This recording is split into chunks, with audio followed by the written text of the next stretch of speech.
Welcome to the Lincoln Financial. Ranked in the top 25, but after winning on the road at Pittsburgh and Michigan, they've steadily climbed in the polls and are currently number 8. The Volunteers, on the other hand, were ranked 3rd when the season started, but have steadily dropped.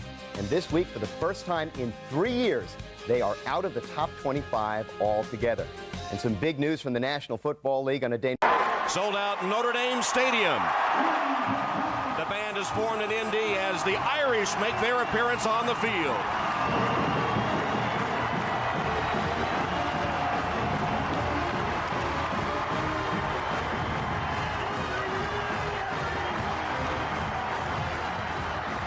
The Irish ready today for a meeting between two traditional college football powers. Separated by geography, size, and conference affiliation, Notre Dame and Tennessee would seem to be two very different institutions. But in the football world, they have much in common. Each has a winning tradition with an unlikely beginning. In South Bend, a Norwegian immigrant, Knut Rockne, laid the same time in Knoxville. General Robert Neyland devoted all his energies to making Tennessee the South's premier football program. Their efforts are still evident today. The Irish and Vols have provided college football with multiple national championships, legendary players, and storied venues, all bound by familiar ritual. Today, two coaches who have returned to direct their alma mater's football program square off in what looms as a pivotal game. For Notre Dame, a win would continue their drive for the BCS. A victory for Tennessee would help salvage a disappointing season. Last year, the Irish invaded Neyland Stadium and came away with an upset win. Today, the Volunteers seek revenge at Notre Dame Stadium, where two schools separated by so much are again united. Autumn visitors to the Notre Dame campus are used to gaudy fall foliage, but this week the colors around the stadium seem especially bright. That's because many of the visitors are wearing orange, the orange of Tennessee. Vol fans appreciate college football tradition, and Notre Dame has tradition and game day pageantry in abundance.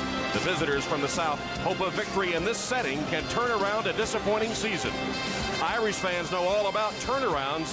Their team in the midst of a revival that could result in a BCS bowl bid. From Notre Dame Stadium, it's the Tennessee Volunteers and Notre Dame fighting Irish. Today's game presented by Comcast. Hello, everyone. Welcome to Notre Dame Stadium. Tom Hammond and Pat Hayden ready for the Vols in their visit here to South Bend. Tennessee comes in having lost 3 in a row and under 500 now for the first time this season. This for a team that was ranked number 3 in the preseason AP poll. They had an offensive shakeup on their coaching staff earlier this week. Randy Sanders resigned his position as offensive coordinator. He remains quarterback's coach, and he's upstairs today. You see him in the coaching booth. He had been down on the field. He'll call the plays with help today from head coach Philip Fulmer. So even though the Vols, Pat, have had their problems on offense, the strength of this team is really in the defense. Yeah, the defense has played superbly all year long. Really could be undefeated if their defense really kind of played both ways, if you will. You know, and the front four, I think it really leads this team. They stuff the run. They're 5th in the nation in run defense. They get after passers, as you see here. 21 sacks on the year. Only allowed 3 touchdown passes all season, largely because of this pass rush. This is a defense you cannot be methodical about. Notre Dame's going to need some big plays, and Charlie Weiss said to us yesterday, this is the best defense we've played all year, including against number 1 ranked USC. So Brady Quinn faces the toughest defense he's seen so far this season. But is Brady Quinn on a roll versus defense? Last year, Notre Dame was struggling, went into Knoxville and upset the Vols. This year, the roles are reversed. Back for the opening kickoff after this from your local NBC station. Each of us, there is a hero, a champion.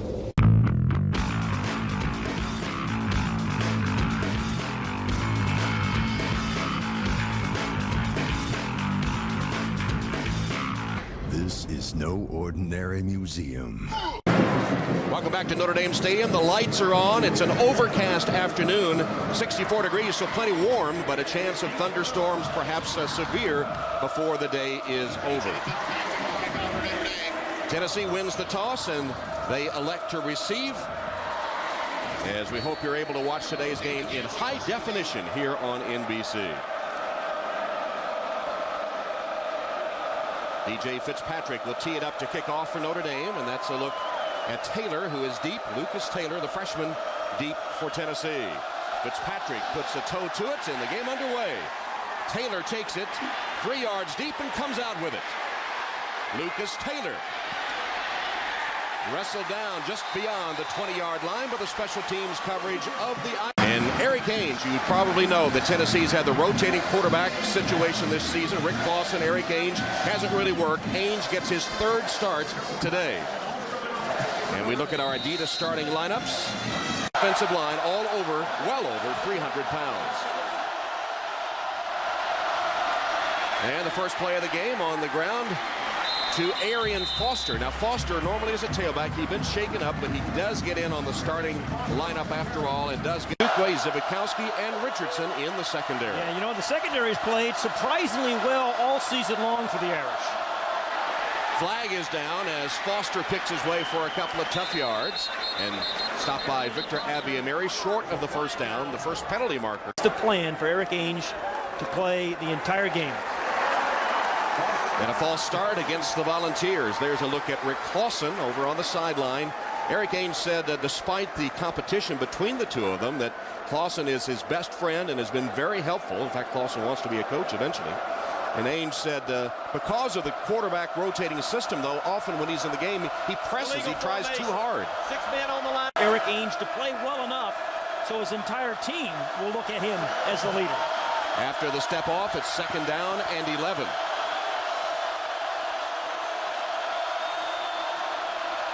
Ainge with a toss to Foster, trying to get a block from Anderson, and not much there as the swarming Notre Dame defenses play, but look defensively, you know, less than 11 points a game, 9 turnovers, 4 in the red zone over the last 3 weeks, and 11 of those dreadful 3 and outs. Those last 3 games, all losses, of course, for the Volunteers. So, I think for Tennessee, they must keep this game close early to be able to play against a high-scoring Notre Dame team. 3rd down and 9. Ainge in the shotgun. And has a man wide open. It's Chris Hannon. And Hannon will have the Volunteer first down just beyond that yellow first down marker. Knocked out of bounds by Ambrose Wooden. Well, Chris Hannon is a guy, only 17 catches on the year, and more surprisingly, only 1 touchdown. A couple of years ago, he caught 7 in just 21 catches. Great speed, so you give him some cushion, and because of that cushion, they let him run that little out. Good throw by Ainge, perfectly timed for the first. Needed 9 yards, they got 10. First down, Tennessee, as they convert a clutch 3rd and long. The numbers on Hannon this season. Back to the I formation, Foster the tailback. Gets the handoff from Ainge, finds a seam, twisting, spinning away. Zibikowski grabs him. Flag is down, and 2 more come flying in as he's tackled at the 40-yard line. Richardson and Zibikowski wrestling him down. And yes, we expect a face mask when those 3 flags came flying. So Arian Foster shaking off the injuries and getting a good run on first down for the Vols.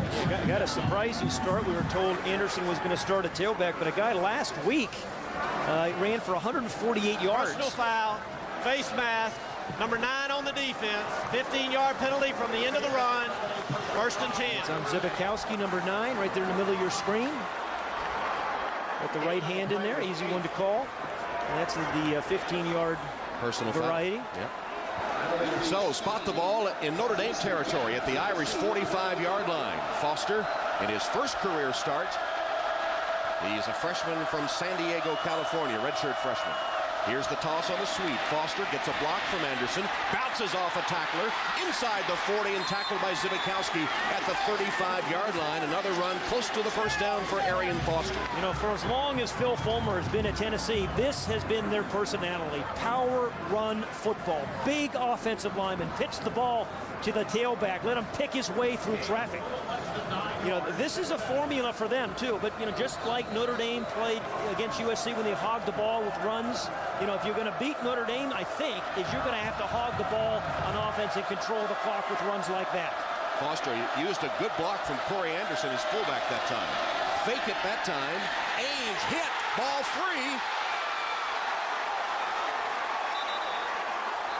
And it'll be Tennessee's ball. It was Mike Richardson that got the penetration, knocked the ball from the ground. Anderson falling on the ball for Tennessee. It's 3rd down and 5. From the shotgun, Ainge.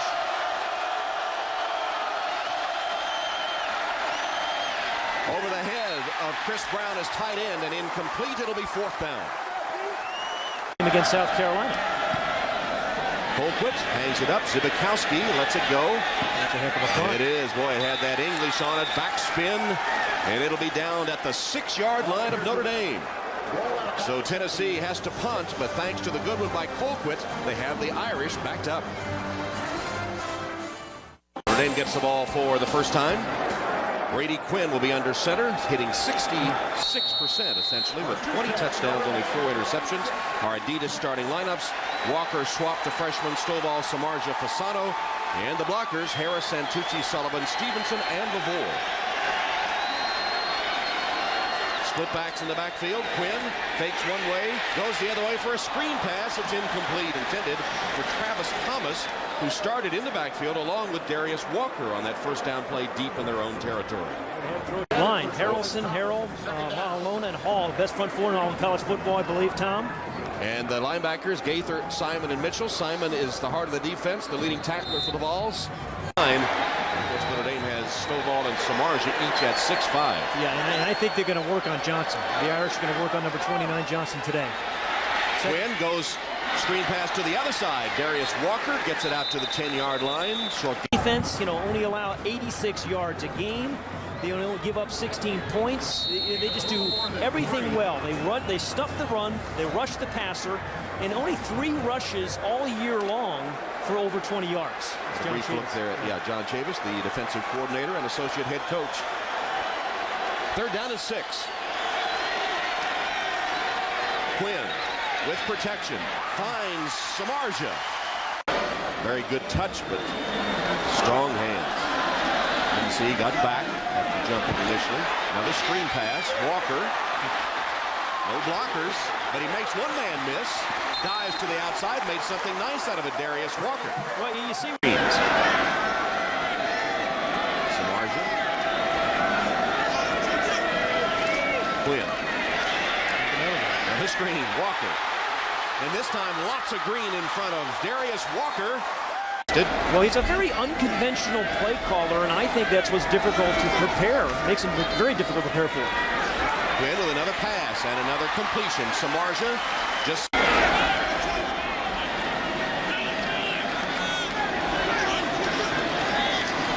No run on 2nd and short. Instead go for the home run. And Samardzija tripped up. They got their feet tangled, and they're going to rule incidental contact. No flag. And I think that's the right call.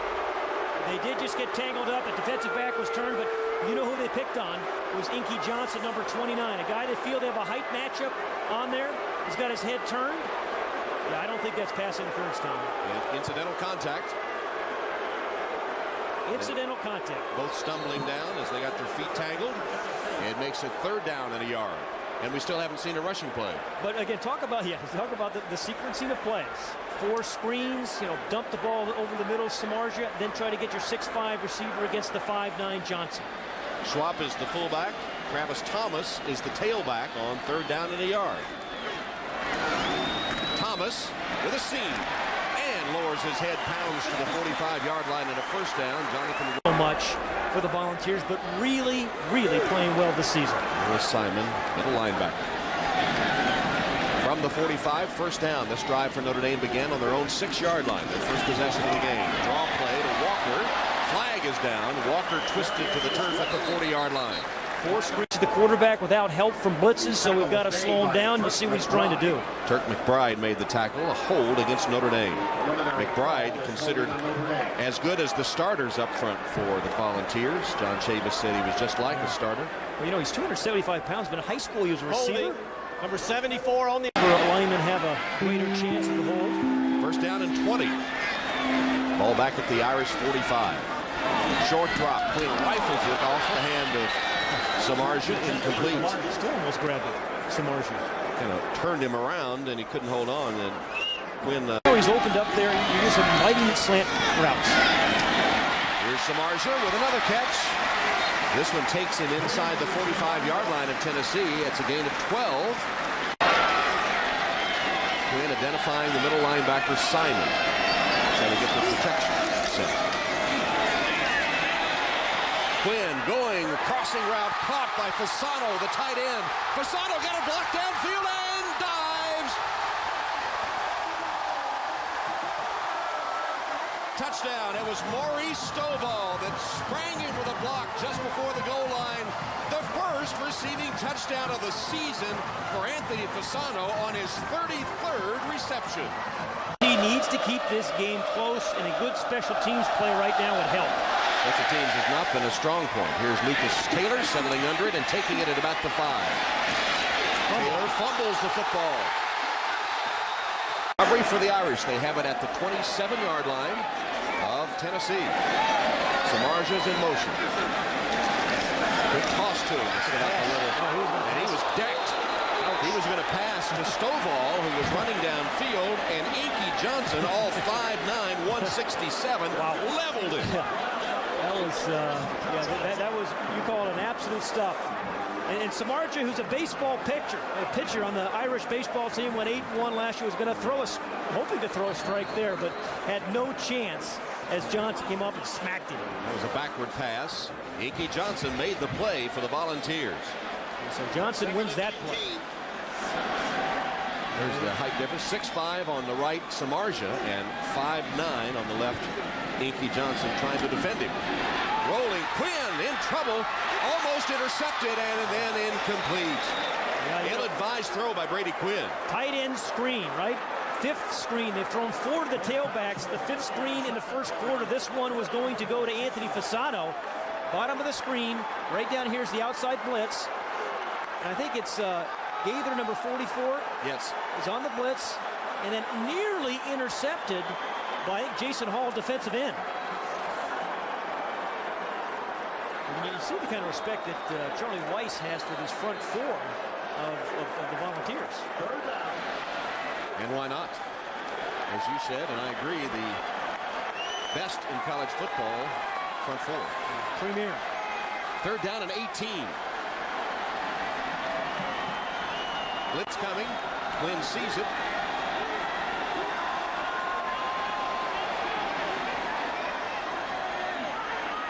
Quinn stands in the pocket, shoots it for Stovall, and it makes a tremendous catch for the touchdown.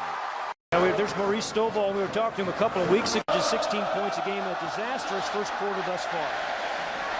Yancey from the 3. Makes it to the 20-yard line, no further. First, that's been their problem.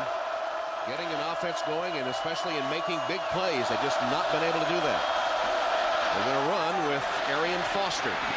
Foster makes it to the boundary for about 4 yards before he's dragged down by Zibikowski. Well, Arian Foster, you mentioned him being from San Diego Mission Bay High School down there. They play awfully good football in his league. His senior year, ran for over 2,000 yards and had 6 kickoff returns for touchdowns. It was almost 3,000, wasn't it? 2,900 rushing yards, 24 touchdowns. I know, you have a habit of doing that. But, you know, it was one of those coaches, Randy Sanders, was going to recruit a quarterback and then saw him play and said, hey, Coach Fulmer, we need to get this guy. Here he is again, caught from behind and stopped for a loss. Yeah, we said Phil Fulmer's calling a lot of these plays with some help from Randy Sanders, but they're just not a dynamic team. They can't change their character. Their character is a power football running team. That's why, you know, a 14-0 Notre Dame lead is disastrous. They just haven't been dynamic enough in the passing game. Eric Ainge in the shotgun, 3rd down and 7. Good protection for Ainge, and he has a man wide open. It's caught by Jason Swain, and Swain has a first down close to midfield. He had a gain of 18 yards. Ambrose Wooden stopped him, but Wooden had given him such a cushion that it was an easy completion for Ainge. That was a nice throw by Eric. You see the deep, deep cut. Every defensive back thinks at that point you're going deep, but you have to have a real strong arm to run those deep comebacks, and Eric Ainge certainly does.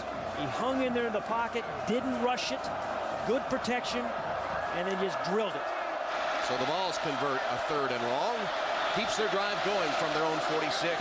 Foster gets another carry, breaks a tackle, racing down the sideline, got away from Zibikowski, and then with the angle, the defenders get him out of bounds at the 10-yard line.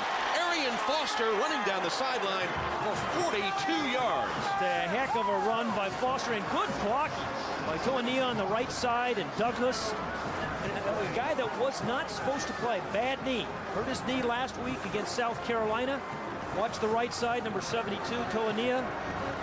You see Douglas, and then you just did little, they've run actually outside pretty successfully. Pitched the ball to Foster a couple of times. This time he just bounces it outside for the big game. Good stiff arm of Zivikowski. Finally, Crum gets him out of bounds with Ndukwe. It sets up a first down at the Irish 11, and Tennessee is forced to take a timeout. Maybe a little mix-up in the play calling with Fulmer and Sanders. In any event, ball stopped the clock, but they're threatening. Back at Notre Dame Stadium, and for much more on Notre Dame football, log on to NBCSports.com. Click on Charlie Weiss.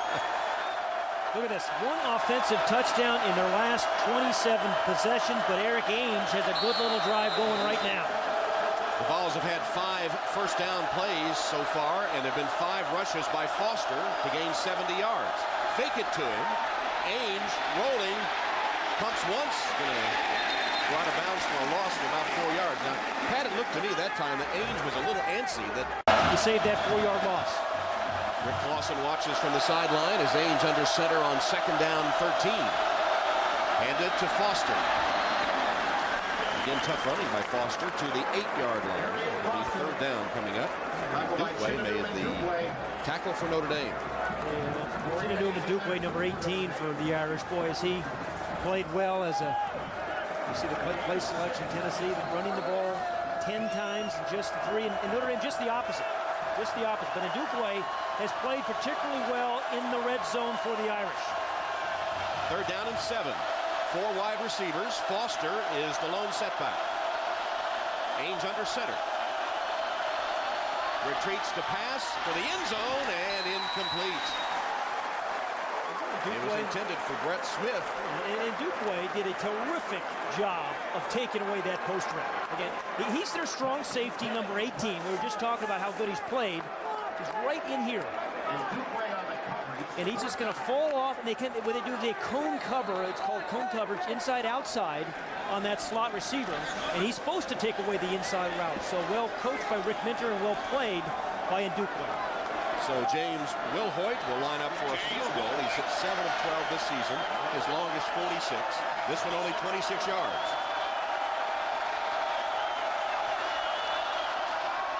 Wilhoit's kick is good. So Tennessee responds to the second Notre Dame touchdown with a drive that results in a field goal. Eric Ainge on the sideline couldn't quite convert on third down, so they settle for 3. This was the pass into the end zone that Ndukwe prevented Brett Smith from catching.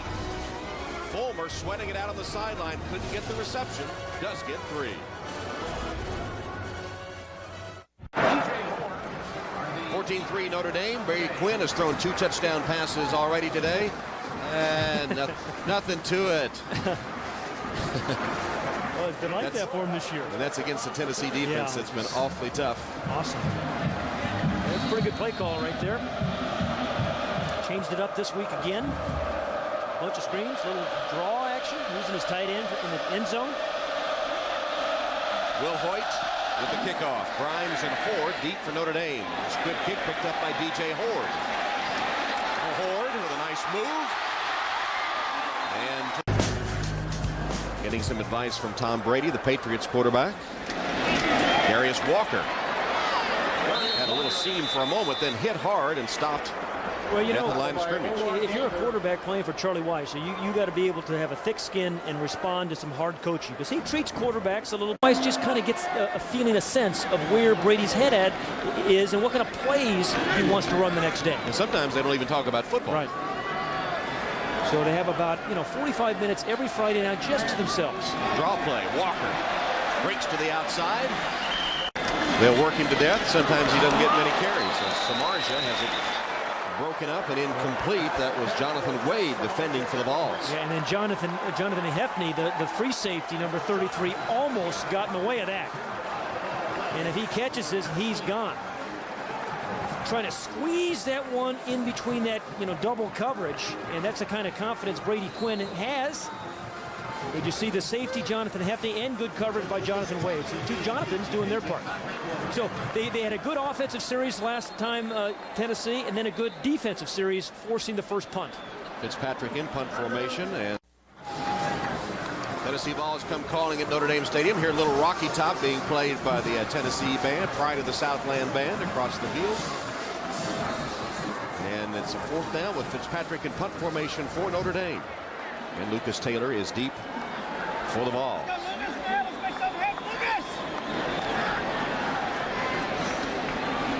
Fitzpatrick's first punt of the game off the side of his foot and out of bounds. He shanked that one. Shankaroonie, yeah. They had to punt too much this year. No, that's right. So things looking up for the Tennessee Vols, a team that's trying to salvage a season that began with them ranked 3rd in the nation in the AP poll. Yeah, it kind of looks like the 1929 stock crash. It just, kept going down and down and down and no longer ranked. And whereas, this is a growth stock, this Notre Dame top 10 now. Their highest ranking, 8th coming into today's game. Just a 14-yard punt by Fitzpatrick, so the Vols take over. Foster got the handoff from Ainge and got 2 yards. And let's go down and check in with Lewis Johnson. Lewis? All right, Tom, thank you. Well, Rick Clausen telling me that the sideline offers a very clear perspective of the game, and he'll try to use it and do 2 things to help Ainge while he's in at quarterback. Number 1, Clausen keeping an eye on the Notre Dame secondary. What are those safeties doing? How's the blitz coming off the edge? But number 2, and most importantly, Clausen will watch Ainge's demeanor on the field and try to see if he's playing too fast. Clausen said his biggest job today is to help him slow down the game and to keep Ainge with a level head. Tom? All right, Lewis. Down the sideline, he lays it up just out of the reach of Meacham. And what was Eric Ainge saying to us this week? We just aren't making the plays. And that's a perfect example. A year ago, they were making plays like this. But, you see it. Perfectly thrown ball by Ainge. Just outside the fingertips of Robert Meacham, who's been playing with a bad ankle all year long. But he said to us, last year we made all these plays. This year, it's been plays like that. An inch here, an inch there. Ainge suffered the separated shoulder in the game against Notre Dame in Knoxville last year. Was replaced by Rick Clausen in that one.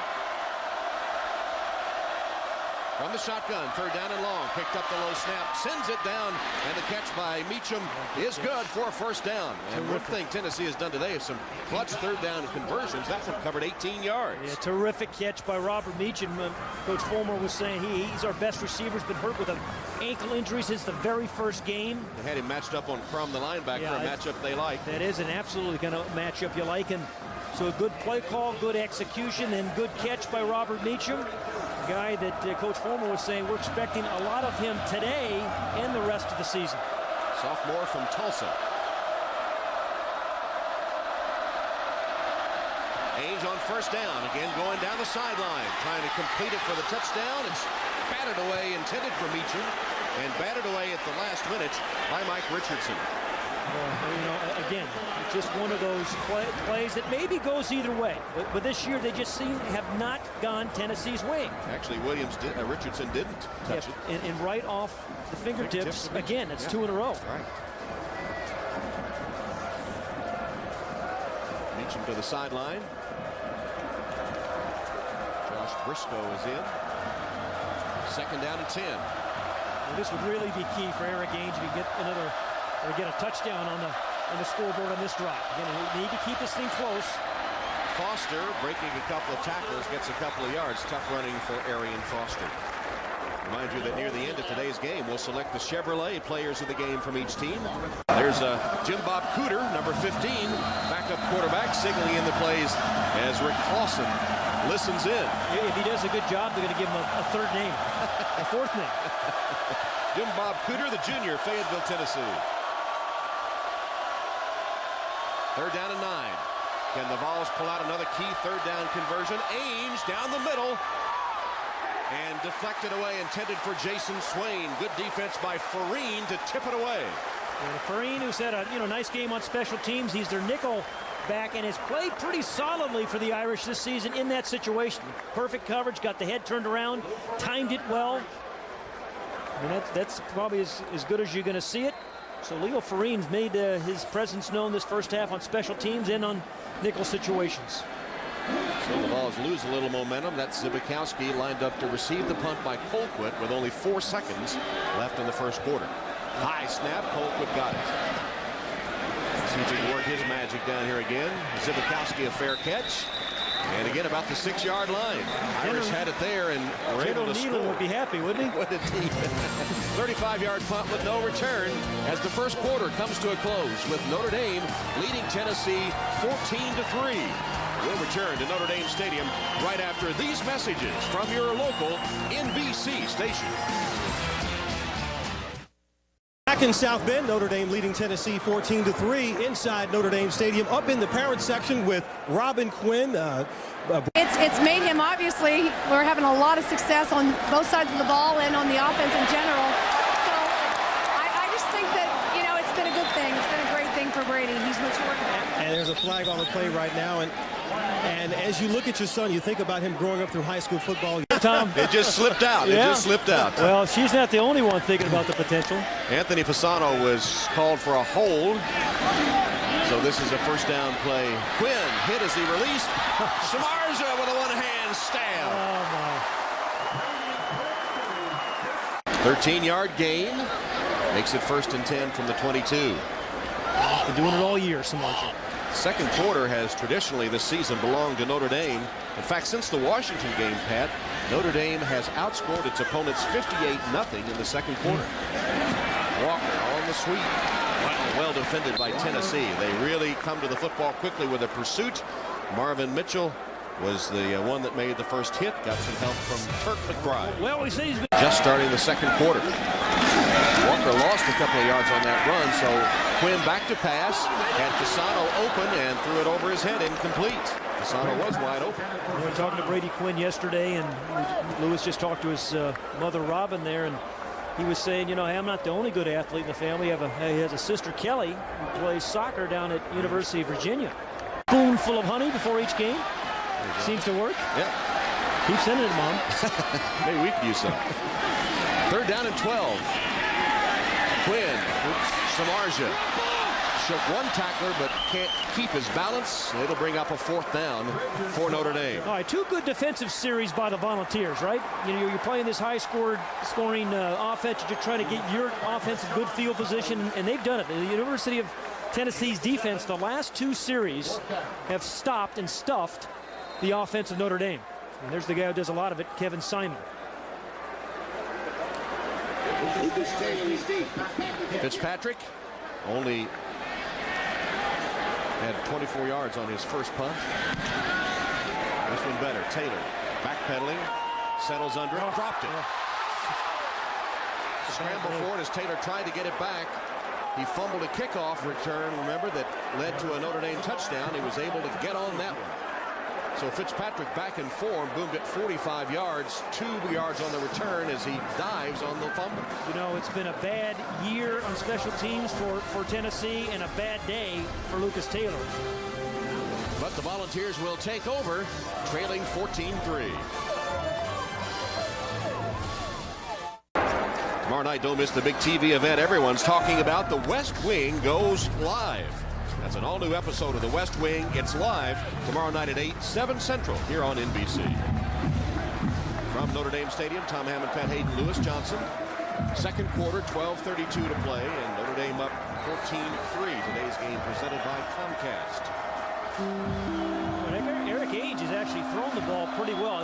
His completion's only 3 for 8, but he's had 2 balls at least that could have been caught. Play action fake. He's going to pass it here, and he does, and it's complete to the 45-yard line. Tight end Chris Brown found a seam in the defense, caught it for 15 yards. Only the 8th catch of the year for the tight end position, and Chris Brown is a big old target at 240 pounds, number 28, right in the middle of the field.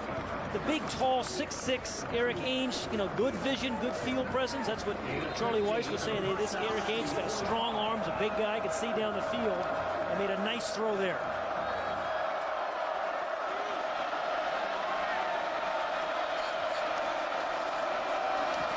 Ainge with a handoff that time and nothing doing for Foster. Anderson at fullback, Foster at tailback, high formation on 2nd and long. And Ainge changing the play.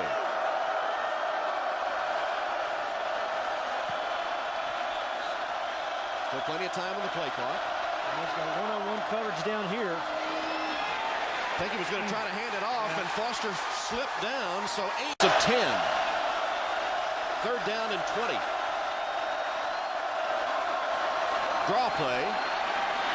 Foster got it back to the 40-yard line, so only 5 yards. Got some of it back, but not much. Ronald Talley was ready for the draw play. Yeah, nice play by Ronald Taylor.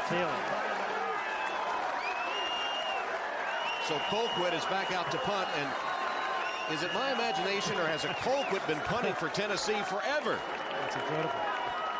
Father Craig, brother Dustin, cousin Jimmy, all putters for the Volunteers. Are the girls in the family all Rockettes? Must be, just a rumor I heard. Might be soccer players. Well, he's had good back-to-back games punting. On the offense, 12 men in the formation, 5-yard penalty, 4th down. 5 yards stepped off against Tennessee for illegal. From a football. Colonel Nealon, who came to Tennessee 3 different occasions in between active service in the Army, and came as a captain, left as a general. Zibikowski dodged 2 men and goes right up the middle. Here's Zibikowski, only Colquitt to beat. Zibikowski down the... David Yancey, the deep man for the Volunteers. And taken by one of the up men. It's Meacham. And Meacham makes a nice return. Flag is down. Meacham run out of... So after the penalty against James Turner, it's 1st down for the Volunteers at the 24-yard line. Ainge fakes and then dumps it off. Here's Brown, the tight end, can't wrestle himself free. Gets it about 5 yards downfield. It's 5 or 6 as we go to Lewis. Well, Tom, after that Zibikowski touchdown, Kevin Simon, the linebacker for Tennessee, went ballistic over here on the Volunteer sideline, slammed his helmet on the ground, his earpiece flew out, and he gets screaming up and down the bench, "This is not us, this is not us." Tried to clean it up and say, "I'm not mad, but guys, this is not us. We need to score some points," saying all of that as the offense took the field. Tom? All right, Lewis, as Foster tries to get to the corner, cut down by Richardson. Talked to us this week, and they have not played good special teams like generally a Tennessee team does. Don't you think that the defensive players have to be getting a little frustrated because they played so well? Absolutely, all year long. Look at those ranks. And the special teams and the offense maybe not holding up their end of the bargain. Only 117 teams in Division 1A. 3rd down and 4 from the shotgun. Ainge pumps, pulls it down, and stopped behind the line by Colquitt for the Volunteers as Colquitt lines up in punt formation, and Zibikowski. You can't punt it down the middle. I think you have to angle it. High punt down the middle. Zibikowski let it slip, and it went right over his head. This will wind up being a great punt for the Vols. It'll be down at the 9-yard line. Almost got Zibikowski in the helmet. 64 yards. Just over the head of Zibikowski as he slipped. Rolls inside the 10, a 64-yard punt as the Irish take over. 21-3, Notre Dame leads Tennessee. Quarterback Eric Ainge on the phone to Randy Sanders, his quarterback's coach upstairs. Story Sanders resigning his job as offensive coordinator this week, though remaining on the staff as quarterback's coach and calling today's plays along with Phil Fulmer. Only a field goal to show with 8.5 minutes to go, 2nd quarter. Flags will stop that play. 1st down effort by the Irish. Really think about a turnover, not just kind of forcing a punt. Dead ball. False start, number 50 on the offense. Half the distance to the goal. Remains 1st down. Tucci is the left guard there, number 50, moving early. This is a defense that has been tough, really, most of this year to score upon, but Notre Dame has scored 2 touchdowns on the defense, 1 on special teams, but they need to come up with a turnover. And they've done that repeatedly this year, setting up their offense with a very short field. They need another one right now. So Notre Dame now inside their own 5-yard line as they hand it to Walker. Darius Walker spun down, he nearly broke it.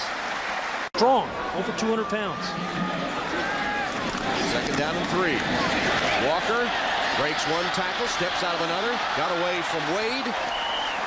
And while we were away, Darius Walker walked off the field. His parents, as always, in the stands, Jimmy and Laverne wearing the Walker number 3 jerseys. This is a guy who's been incredibly durable in his first 2 years. Now over on the sideline. And Notre Dame has a first down. That's Travis Thomas, who replaces Walker. He's having a nice year, Travis Thomas. Number 2 rusher for the Irish. And here is Schwab, the fullback. Looked like a late flag came in. Aesop Schwab, you know, the big, powerful fullback, freshman fullback for the Irish. Very good defensive end of the Volunteers. Pretty quiet today. They mixed it up on him pretty good. Play action fake, and Quinn looking downfield. Finally has to dump it off, and it comes up short of Travis Thomas, incomplete.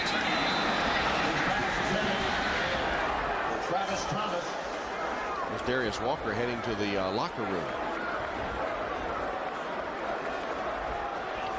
You mentioned how, you know, Paris Harrelson had a quiet day. Remember, Charlie Weiss was saying to us yesterday he's going to be in for a long day because we're going to really turn our attention to Paris Harrelson. We're going to double team him. What they call chip blocking with a back. And they've run a bunch of screens, some draws, but they were really concerned about him getting off too quickly. They've done a pretty good job of slowing him down. A lot of respect from the Notre Dame offense, paying him special attention. Here's Shelton in motion on second down. Thomas used his blockers well. Sacks against Alabama alone, and 41 tackles for losses in his career at Tennessee. One of those real disruptors at a defensive end position. Raised by his mom in Flora, Mississippi. Jennifer Roselle. Miss Jennifer. Quick toss to Samardzija. He can't handle it. We'll see if it's a lateral or a backward pass or a forward pass. It is Tennessee's ball.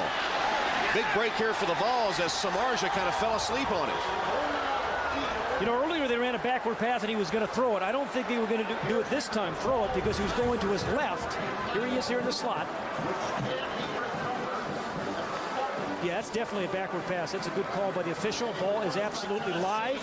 And a heads-up play by the Volunteers. They're able to get it before it goes out of bounds. Yeah, and really, you know, just what their defense needed, some sort of play, a turnover, and it comes up, you know, with under 7 minutes in the first half. But exactly what they need. Late did Samardzija realize he should go get it. It's one of those plays I think you're coached every time you practice that play. If you can't catch it, make sure you go over and just make certain. And Ryan Carl was the man that recovered it for Tennessee. So the Vols get a break. 37-yard line, they put it in play on first down with a run to Foster.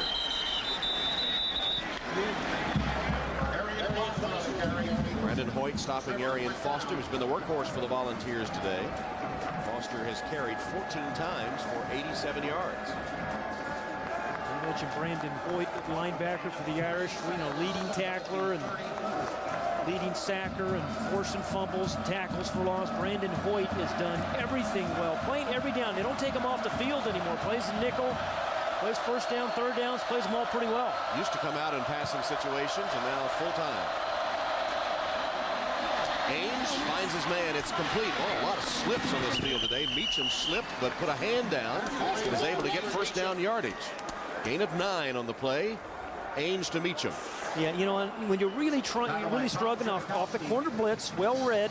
See, Hoyt's trying to get out and cover that void from the corner blitz, but perfectly read by Ainge as he throws the ball to Meacham. You see the corner blitz, you kind of pull up, dump him the ball. So a good sight adjustment. Longest scoring drive this year, remarkably, 24 yards for the Volunteers. Trying to take advantage of the turnover and get back in the game. Ames for the end zone, over the head of his man who had a step. It was intended for Brown, the tight end. He was behind the defenders, and Ames overshot him. Boy, that's 3 near misses on deep balls with Eric Ainge, twice to the outside, this one to the tight end, Chris Brown. Ainge knew he had it, and as he said to us this week, that's the kind of year it's been. 50% for Ames thus far, facing a second down 10 from the Irish 24. Foster, nothing doing. Confusion in his first year as a starter has really earned Charlie Weiss's confidence and trust. So at the 5-minute mark, Tennessee faces 3rd and 11.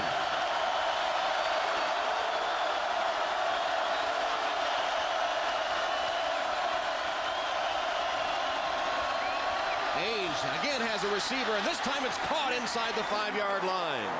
That is a really good throw. A tight throw to C.J. Phaeton, number 17. You know, this guy's well covered. He's just open for just momentarily. And watch Ainge. Hangs there in the pocket, and then just a drill shot. Boy, that's a tough one, because you had the linebacker in front of you, Crum, and then the defensive back. 21 yards, Phaeton, the senior, with the clutch reception. First and goal, Volunteers. 4-yard line of Notre Dame. From the eye. Foster hit immediately by Ndukwe. Once again, Ndukwe playing good red zone, defense. Earlier in the game, knocked down a pass play on 3rd down. That time right in the middle of the hole. This is where the Irish defense has been so tough. And Phil Fulmer and the Volunteers have called a timeout. It'll be 2nd and goal from the 5 when we return.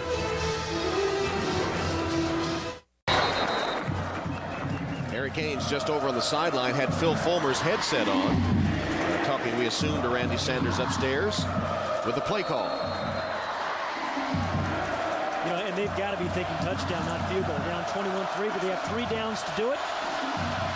And they're in a passing formation with 4 wide receivers.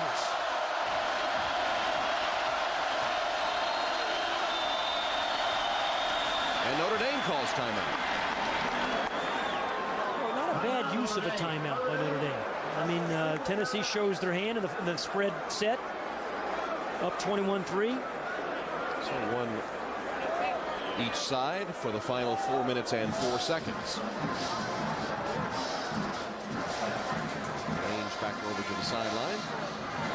Coming up tomorrow on NBC, the best distance runners from all over the globe gather in the Big Apple to turn the 5 gold-shirted Notre Dame student section.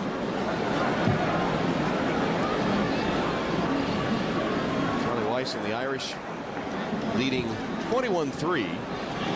Charlie said to us yesterday he saw 2 different scenarios. He said it's going to be tight the entire way, or he said if we get a couple early scores and create some separation, maybe take the fight out of these guys, and they've been struggling. But a heads-up play by the Tennessee defense to fall on a backward pass and recovering it has given Tennessee a chance with 4:04 on the clock in the first half. Interesting to see if they're going to change this formation. Last time, remember, was 4 wide receivers. The chess game going on between offense and defense. Play clock starts now. Same formation. Foster is the only running back. Ainge gives to Foster. Hit in the backfield and driven back. Is that an Irish player down? Maurice Crum, who's earned the trust of Charlie Weiss, as he was saying, wrestler. Love his nickname here, though. The Rodent. He has that leverage, though, he puts to good use in the defensive line. 3rd down and goal, 7-yard line.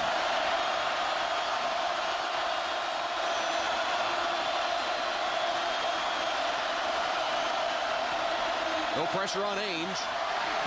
Now he wings it into the end zone, and it's caught for the touchdown. In traffic, it was Brett Smith able to hang on for the Tennessee touchdown. A 7-yard touchdown pass. There, watch Brett Smith, number 9, who works the back of the end zone. He's a man in the slot, then he runs a little out. It's not open. He just keeps on working. And then a patient Eric Ainge. One of the things they've been trying to say to Eric, or coach him, don't rush it, don't rush it. Incredibly patient there. Drill shot to Brett Smith to get their 9th point on the board. So that's a good drive after the fumble recovery by Tennessee. Will Hoyt with the extra point attempt, which is good. So Tennessee converts the turnover into 7 to get back into the game. It's 21-10 as we check in with Jimmy Roberts in New York. Hi, everyone. Jimmy Roberts in New York. Coming up. All right, Jimmy, looking forward to that feature on the Shark at halftime. He was talking to us a couple weeks ago. He's of Serbian descent. His grandparents came to New York in the 19... Notre Dame had outscored its opponents 65-0 in the second quarter since the Washington game. And they got the Volunteers back in it. And the Volunteers need another good defensive series right here. Will Hoyt will kick it off. Grimes and Horde are deep.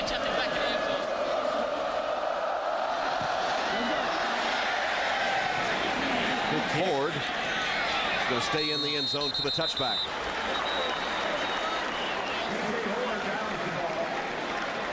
So Darius Walker, we saw him leave the field a while ago. Let's get a report from Lewis. Well, Tom, just a little bit of information off the field a few moments ago. Only about 30 seconds of attention for him. A little extra black tape on that right ankle, and he's good to go. Tom?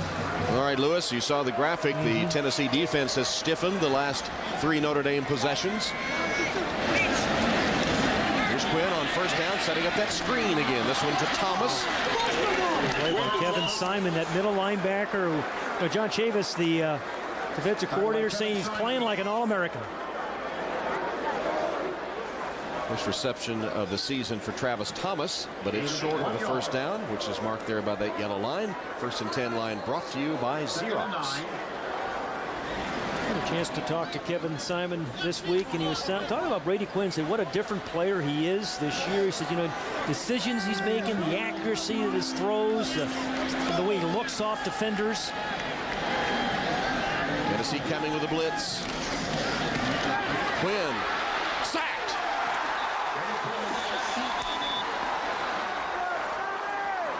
And there's Harrelson with a loss of 6 as we finally hear from the great Tennessee player. Yeah, Paris Harrelson just kind of spins and turns and works right up the middle, just beats number 73, Mark LaVore.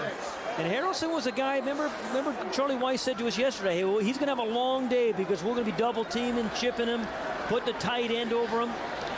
It spins and churns and right into the face of Brady Quinn. The matter that time is you threw Quinn for the loss. And now it's 3rd down and long. Harrelson right down here again playing that defensive end. Quinn complete to Shelton, and Matt Shelton with his first reception of the game, but well short of first down yardage. That's 3 good defensive series right now for the Volunteers in a row. Force a punt, still have a timeout. Offense just had a nice drive, good rhythm, so things going the Volunteers' way right now. And Tennessee stops the clock with 1:39, using their final timeout of the half. So a matchup today of 2 coaches who return to their alma mater to direct their respective football programs. Charlie Weiss, a Notre Dame student, didn't play football. Somewhat of an entrepreneur. Wow. He played offensive guard for the Volunteers. 1972 grad, returning to his alma mater to direct their program. Won a national championship for Tennessee and that great Volunteer football tradition. In fact, they had the list of notable coaches that have returned to their alma mater in Division 1A to direct the program. Some pretty successful coaches here. Carl Dorrell at UCLA has Bruins playing particularly well this season. Ranked number 5. Fitzpatrick on 4th down in punt formation. Hefney deep for Volunteers. Hefney has it at the 41.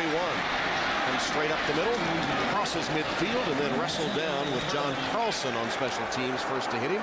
Only a 38-yard punt, and then 10 yards on the return by Hefney. Jonathan Hefney, and Tennessee with 1:26 to try to get something done. They have no timeouts left. Yeah, but 1:26, plenty of time. You know, all your throws and even some draws and screens. Look like Rick Clausen is actually calling plays there. He's the backup quarterback we talk so much, but with 1:26, still can use the entire field. Clock stops after first downs.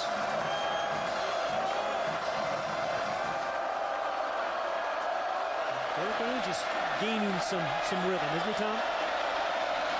As is the ball offense. Pressure. Ainge stepped up and threw it the wrong way. He had the man wide open. He had Hannon open. And Derek Landry got some quick early pressure on Eric Ainge.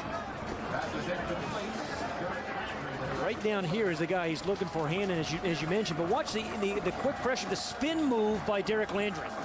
And then just an off-balance throw by Ainge. Talking to... Oh, had he been on target to Hannon, it would have been 6. Instead, it's 2nd down and 10.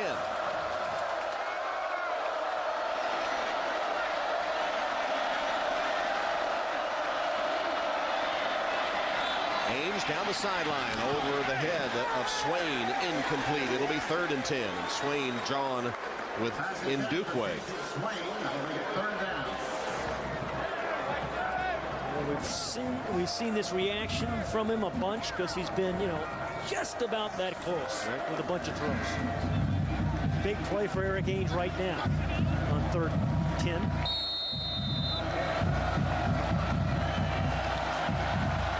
Starts with protection.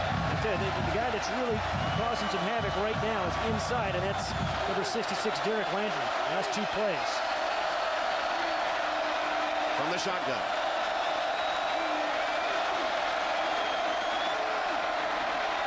Ainge is going to run. He has a lot of room. Eric Ainge racing for the sideline, ducks out of bounds to stop the clock. After a 13-yard gain and a volunteer first down. What a great block by Rob Smith, number 52, right in here. Watch it. We talk about Derek Landry, right? The spin move, he just takes it right inside. He creates that lane. And the athletic Eric Ainge, a heck of a high school basketball player and a pretty good athlete, picks up a first down. So great block by Smith, allows Ainge to pick it up. Stops the clock at 1:06. Had troubles on the offensive line. In fact, David Ligon starting at center today, their 4th starting center of the season. Did a good job there. First down for Ainge. Chased from the pocket and throws it away. We're going to call that one. That'll be intentional grounding. Tackle, you have to get it to the line of scrimmage or have a receiver in the neighborhood. Intentional grounding. Number 10 on the offense. The penalty will be loss of down at the spot of the foul. 4th down. Okay, here's the box. Once you leave that box, you've got to get it to the line of scrimmage, or as I said, have that the guy close to him. He's under duress. Here's a loss of down. And there is no receiver anywhere near to them. He didn't get back to the line of scrimmage either, did he? No.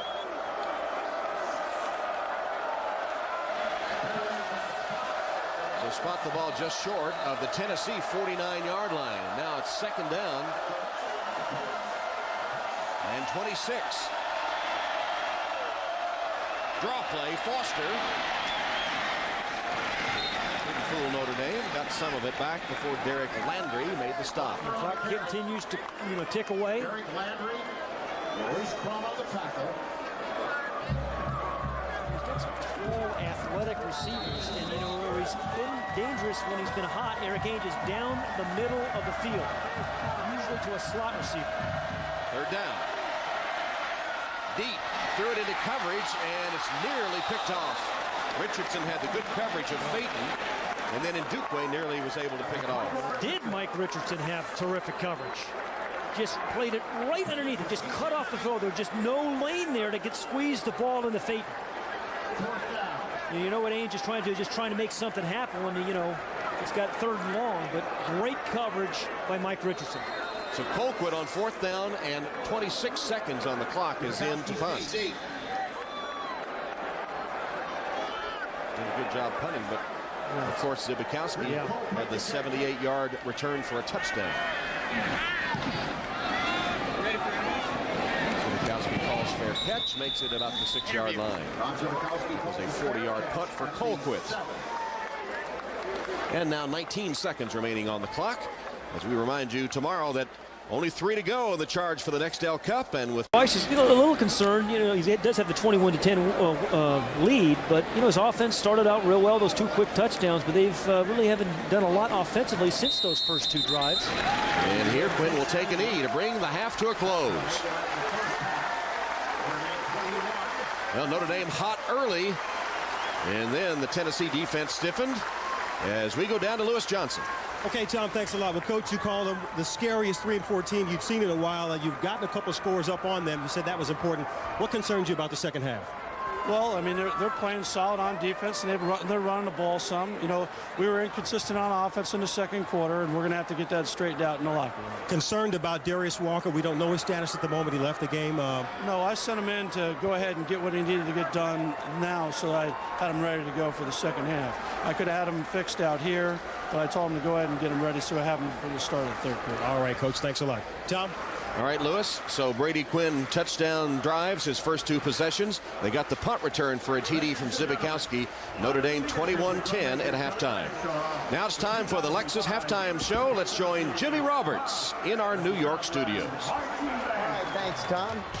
And coming up on the Lexus halftime show, we'll introduce you to a pretty good wide receiver, Notre Dame's Jeff Samardzija. His emergence this season has been one of the keys to Notre Dame's potent offense. We'll also update you on the college football scoreboard. Number 2 Texas in action this afternoon. We'll get to all that right after these messages.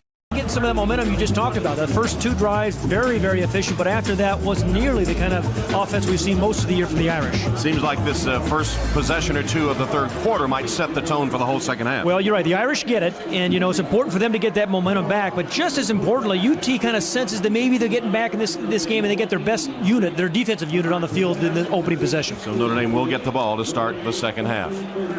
Well, earlier today, before the game, NBC Sports Chairman Dick Ebersol and his family were honored with a special flag ceremony. They would take the flag across the field to be hoisted above Notre Dame Stadium. Mr. Ebersol is joined. Ready to start the third quarter, 21-10 Notre Dame. Let's go down to Lewis. All right, Tom, thanks a lot. Well, I talked with Phil Fulmer as he came out on the field and asked him if he was going to stick with his quarterback, Eric Ainge.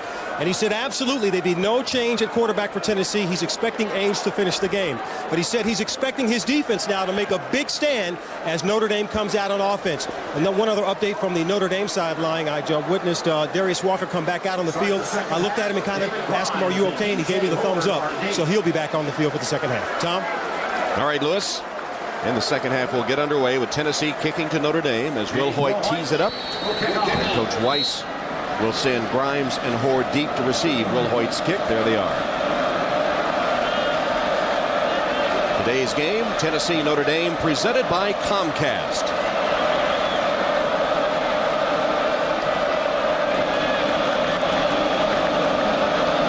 And the second half will get underway.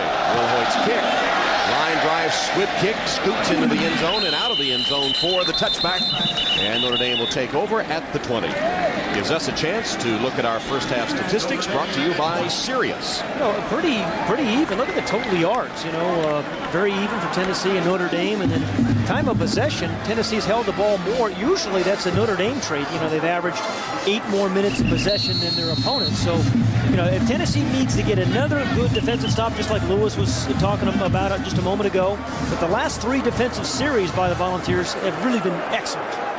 Darius Walker is back in the game. He's at the tailback spot behind Aesop Schwab, who is the fullback on a first down play. And Quinn backs up and changes it. Has 3 on the play clock.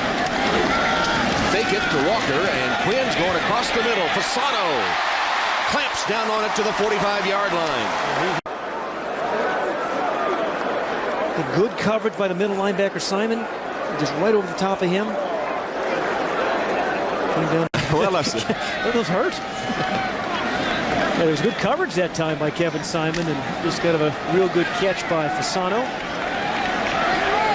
Ball at the 45. First down for the Irish.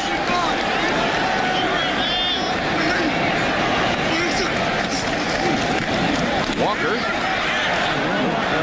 wrestled back and thrown for a loss. Mason Hall, number 94.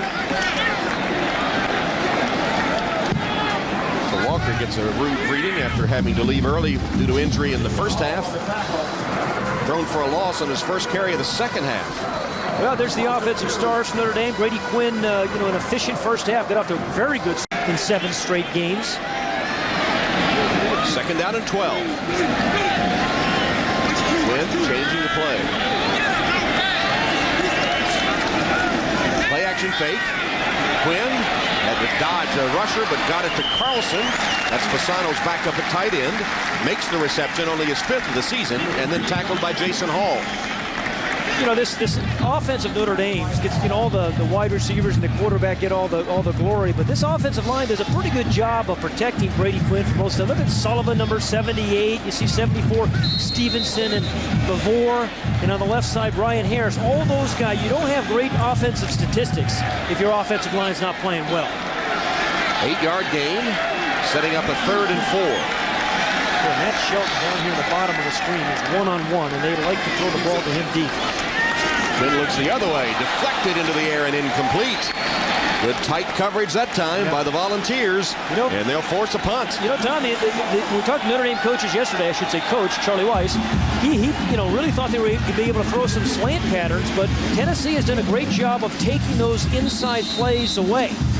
Now, Charlie Weiss also said, hey, I think I can make something happen on special teams. So he thinks of special teams. Well, that already has happened once. Yeah, indeed. And you can run a fake punt or something like that. This is the area of the field you do it. Jason Mitchell made that Tennessee defensive play. So Fitzpatrick punts it toward Jonathan Hefney. He says get away from it. Takes a good Notre Dame bounce. And it will be down about the 6-yard line. A 43-yard punt with no return. But Tennessee will have it after holding on defense to start the third quarter. They're down 21-10. Notre Dame football is brought to you by Chase. Tom Hammond, Pat Hayden, Lewis Johnson.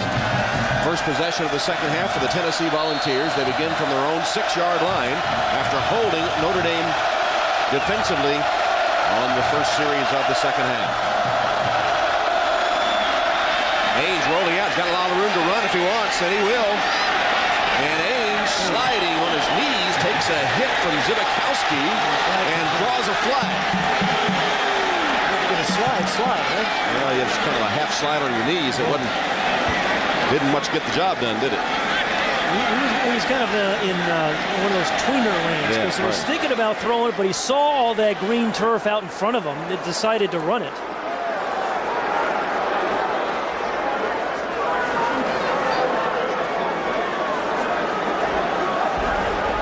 After the play, personal foul, number 18 on the defense, helmet-to-helmet contact. That'll be a 15-yard penalty, 1st and 10. Called in Dukeway for helmet-to-helmet contact. Should have been Zibikowski, yeah. Dukeway's trying to get out of the way.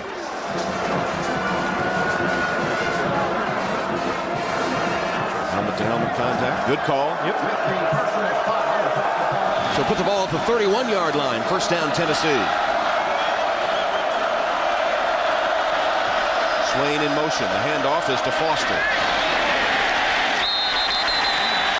Eric Ainge, had a nice first half, throwing that good touchdown pass to Brent Smith. Foster with 87 rushing yards. That's a very productive first half for a guy we didn't even think was going to play. And then Meacham, I was expecting Meacham to be more of a factor in the pass game. Kind of had an opportunity just out of his reach on 2 long passes. Second down.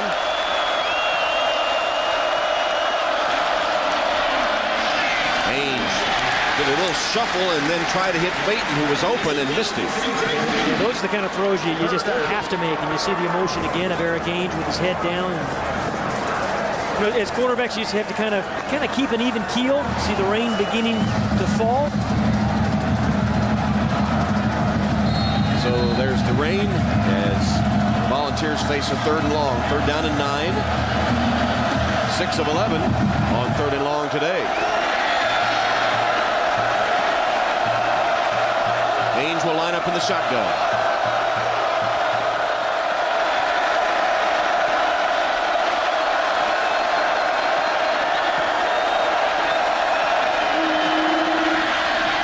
Lofts it down the sideline. And it's broken up, intended for Phaeton. And Dukeway and Wooden. Ambrose Wooden was the corner, but Dukeway, who's really played well this game, came over late to knock the ball away. Good coverage by Wooden. Yeah, and then blanketed, didn't he? Absolutely. I mean, Ambrose Wooden has had pretty good coverage all season long. Got his head turned around. Perfect coverage. So Colquitt is on for his 6th punt of the day. Zibikowski awaits it. Good opening defensive series for the Irish.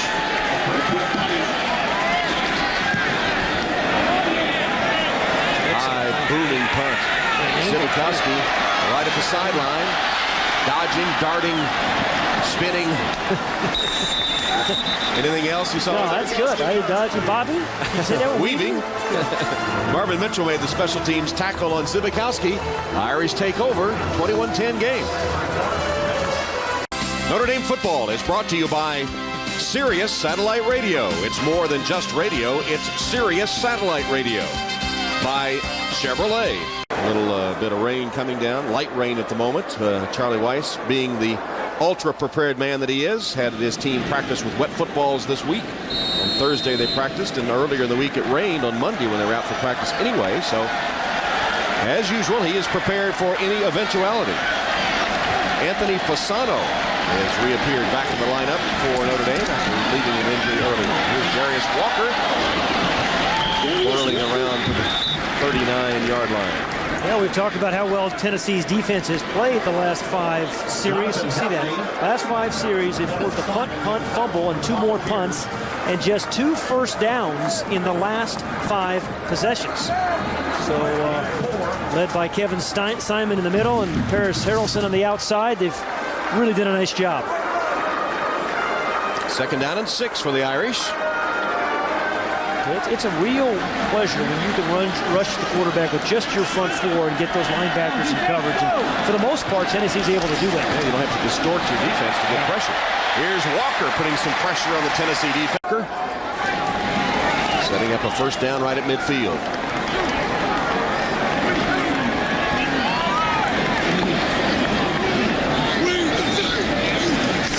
Draw play, Walker again. Made a nice move, little juke move there. Doesn't get him free, though. Simon got on the white paint. And in the replay booth, they'll take a look at it. Well, that should not be a completion.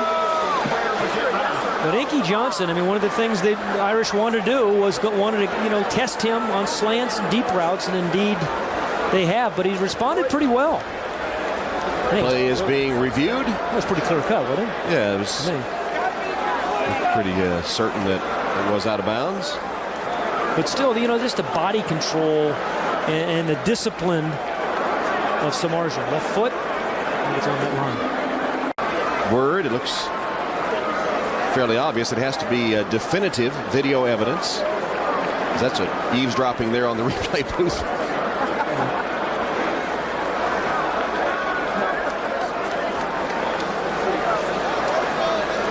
I don't know. I think it was pretty easy. So.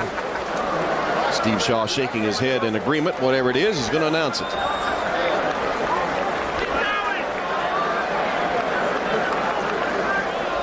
After review, there is indisputable video evidence that the receiver's foot was out of bounds. Yep. Therefore, we have an incomplete pass.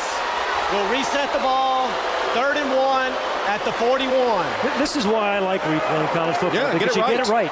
Absolutely, you get it right. So good job by the officials, the replay official. Left foot is down. You can see it right there. Any part that touches that white line, which left foot is. Well, they got it right. The Irish have been a really good short yardage team this year as they find themselves in 3rd and 1. And a good, with 2nd and 1, a good opportunity to take one down the field. And so now they can try to pick up the 1st down only a yard away. One of the reasons they're a good short yardage team is Aesop Schwab, the fullback, does such a good job on lead blocking, number 44. Thomas is the tailback. He has the handoff, bounces it to the outside, lowered his head, and appears to have the 1st down.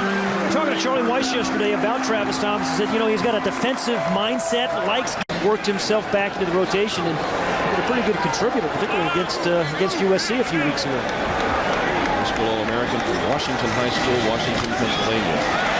Walker to the 35. Jason Holt stops him there. Darius Walker cannot wait for Saturdays because his soothing music. He's a thoughtful, soft-spoken, delightful. I might want to go into some theater, he says, sometime in the future.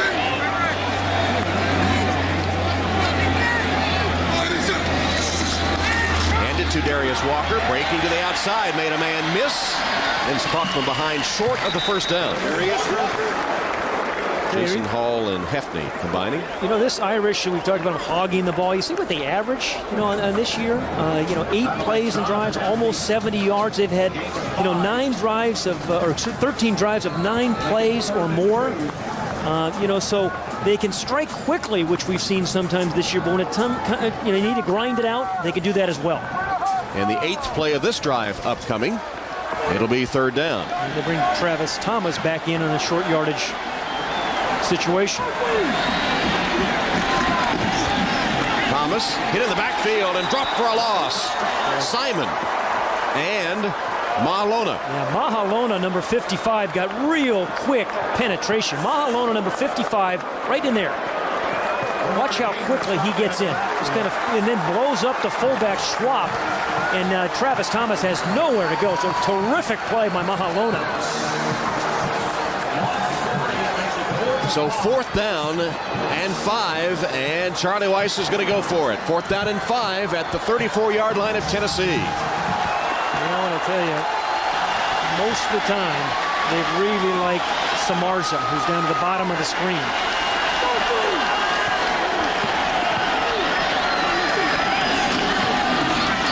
Quinn under pressure and sacked. Jason Hall.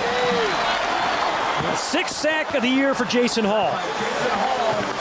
A guy who has really played well for them the last 3 weeks up here. Jason Hall just comes off the corner, just keeps moving, keeps turning.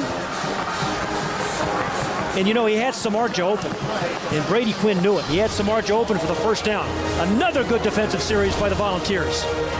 Now they need to try to get some offense. They sack Quinn, but they're down 21-10.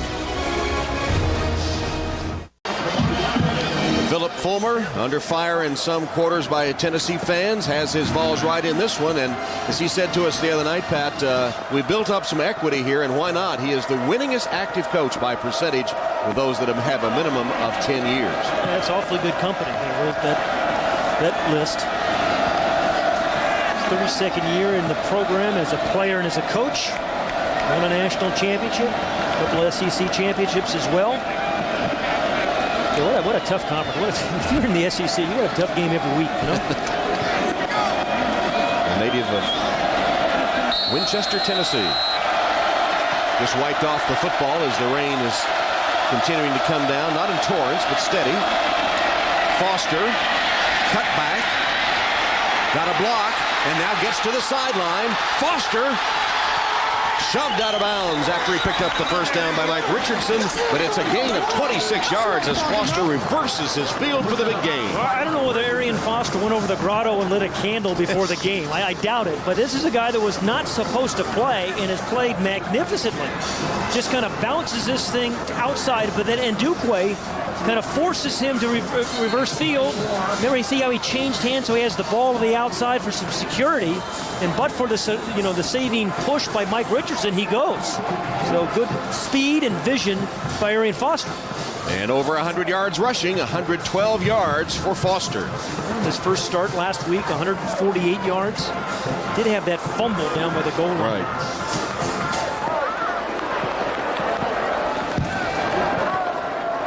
Trying to keep the football dry.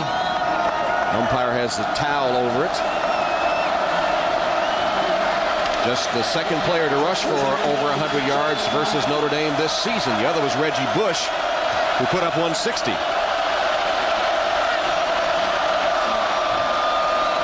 Fake it to Foster. Ames lays it up. Meacham has it. Yeah, that's the catch. Robert Meacham coming on just like Phil Fulmer said, hey, this guy has got to be a featured guy in our offense. And they're giving him some chances today. Missed some long passes. This one well thrown by Eric Ainge. Perfectly timed in the corner route to Meacham. The guy who's got some rodeo in his background. His dad was a cowboy. 17-yard gain, first down, Tennessee. Foster ducking under the defense. Slides to the 14-yard line. Meacham grew up in Tulsa, as you said. The guy whose father used to rope calves. He had his own horse for a while himself.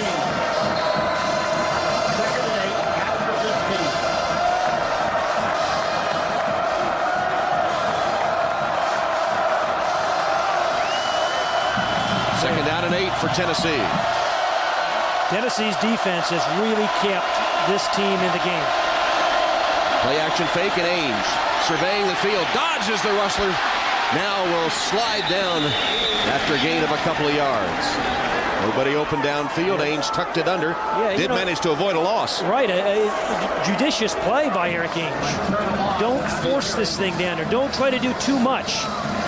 Get nothing downfield. You know, he just stepping up. And then he gets down. I think the key phrase there you used, Pat, was don't try to do too much, which has been his downfall.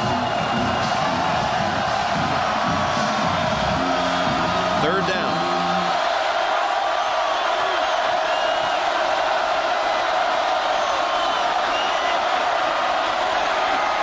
Ainge again will run. Coverage good downfield by the Notre Dame secondary, so he has to run again. Derek Landry and Brandon Hoyt stop Ainge on the scramble. You know, as well as Phil Fulmer's defense is playing, I think this is the right play. You know, attempt to kick the field goal. I mean, everybody likes to see guys go for the fourth, don't throw the ball in the end zone. But, you know, down 21-10, momentum's changed. The defense has been playing great. This will be a 30-yard attempt by Will Hoyt.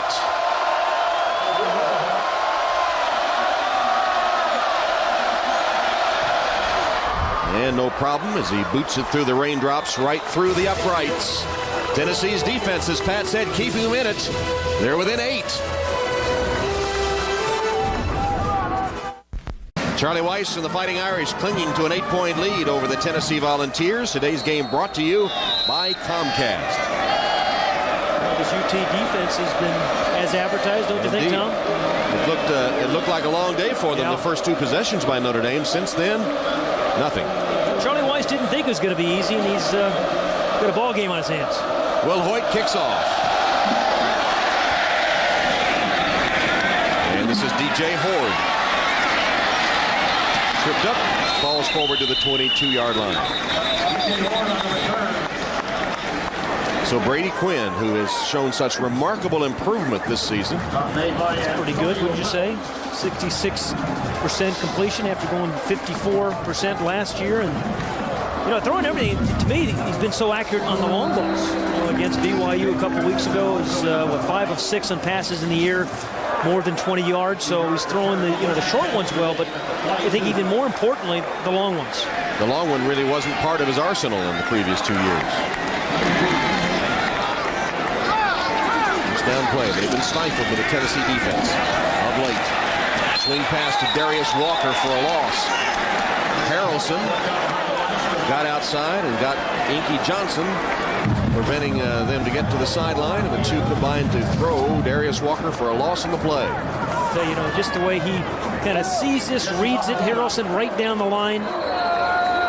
You know, we met with him yesterday. He's not the biggest defensive end you're ever going to see. They list him at 6'2", 248, but boy, he has some quicks and some hustle. And Inky Johnson has played well today, too. Absolutely. They were going to try to pick on him, but Inky Johnson has responded.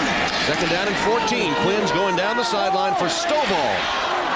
Can't get there, and Jonathan Wade shakes his head no, and he's right. He did deny. You know, we talked about Inky Johnson, and here's number 4, Jonathan Wade, on the Tennessee track team. I mean, these guys, neither one of them were starting corners when this season started. And talking to John Chavis, the defensive coordinator, said, hey, I knew how good my front 7 was going to be. Wasn't sure how good the secondary was going to be, but boy, he has played particularly well, the defensive backs. Wade, the former Louisiana high school 100-meter champ, set a record in the 200.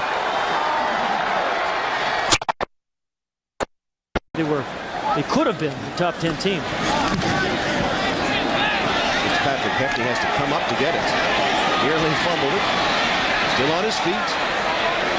And then swamped at about the 44-yard line. Tennessee gets the ball back, and now they're only down a touchdown and 2-point conversion.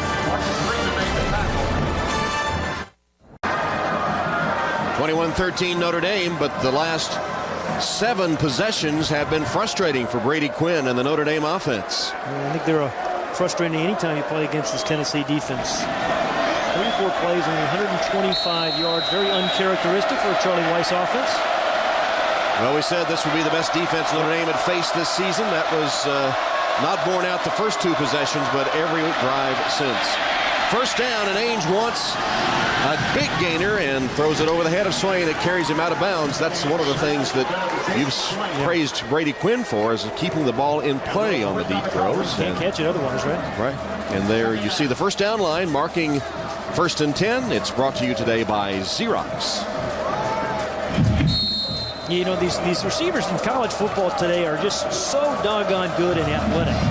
Just, you know, keep the ball inbounds on those deep balls and give them a chance. Either the pass interference or one remarkable catch after another. We've seen the Notre Dame receivers do it all season long. Ainge has hit just one of his last 7 pass attempts. Rolls to the right and delivers a strike that time. Caught by Smith, and he's out of bounds with first down yardage. Took a hit into the Tennessee bench. Did they throw a flag? I didn't see it. There is a flag down. I think the official may have called that late hit. I still don't see the flag, but I'm told there is one. I saw him reach back there for something. It'll be on Wooden. No, there's the flag right next to the football. After the play, personal foul, late hit out of bounds, number 18 on the defense, 15-yard penalty, 1st and 10. They call it on Ndukwe. They've called it twice on Ndukwe. Who did Ndukwe make mad on that officiating crew? Yeah, I think it was actually Ambrose Wooden, wasn't it? I believe it was. Yeah, that's Ambrose Wooden. 22, not 18. Yeah, Ndukwe he's got to get out of the neighborhood. First time it was Zibikowski that did it, and Ndukwe called. That time Wooden, the guilty party, and Ndukwe's number called. In any event, it helps the Tennessee drive immensely. It puts them on the 26 of Notre Dame with a first down. And just, you know, a team with rising confidence, this Tennessee team. Eric Ainge has not rushed things. He was pressing early in the year when he was going through that quarterback rotation. I think Phil Fulmer's doing the right thing. Just, hey, live with him. Good and bad. Hang in there with the guy. He's going to make some mistakes. He's going to make some great plays. You know, he's only a sophomore. But you have to go through some tough times, much like Brady Quinn did as a freshman. Don't exactly know what transpired there. In any event, the situation remains the same. From the 26, first down Volunteers. Ainge changing the play. Pretty tough down here on the student end of the stadium. Hand off to Foster. Nice gain by Arian Foster. Good audible by Eric Ainge. You always talk about the the audibles and the passes when you throw the ball downfield after you see those guys doing it. But these quarterbacks in today's elite programs calling a lot of these run audibles, the pass protections, the run blocking schemes. There's just a lot on these guys. And Eric Ainge is managing the game pretty well right now. Wouldn't you say? I'd say so. And he has Tennessee tying for what could be a tying touchdown and two-point conversion. Second down and 6. Foster bouncing back. Managed to shake the first two, but not. Does it again there effectively. So now it's third down and 10. Look at he's covering the receiver at the top. Okay, there goes Ambrose. Ainge rifles complete to the 3-yard line. Rifles is the right word. Excuse me, Tom. This is what they like about Eric Ainge is the strength of his arm. Wonderful protection by this big old offensive line. Phil Fulmer, an offensive lineman, former offensive lineman himself. Look at that protection. He pumps twice and then just drill shot. And I tell you, you have to throw these down the middle with a little grease on them. Otherwise, a safety's going to make a play like Zibikowski. But good throw by Eric Ainge. A patient throw by Eric Ainge. Peyton catches it for a gain of 23. First and goal Vols. From the 3. High formation. Foster driving. Touchdown. Wow. And they will go for 2. They have not attempted one yet. Let's have a look at that. Does he get it? Does he cross the plane of the goal line? All you have to do is get over the first part of the white paint. You don't need to get the ball in the end zone. The ball has to cross it. Yeah, I couldn't tell. I don't know. That's questionable. You're right. It's the ball. It's not the body. It's the ball.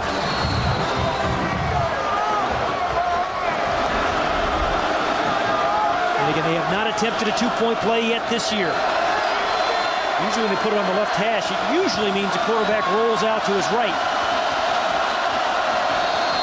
Two-point conversion to tie the game, and now the play is stopped. Perhaps they're reviewing it. Yeah, so they didn't want to snap that ball earlier. The previous play is under further review. See, I think Tennessee should have gotten that thing snapped earlier, don't you? Yeah. Maybe some indecision on what to call in a two-point conversion since they hadn't attempted one. But still is only the third quarter, too, right? So, I mean, you know, I would make sure you get the touchdown by getting the ball snapped. Let's have another look.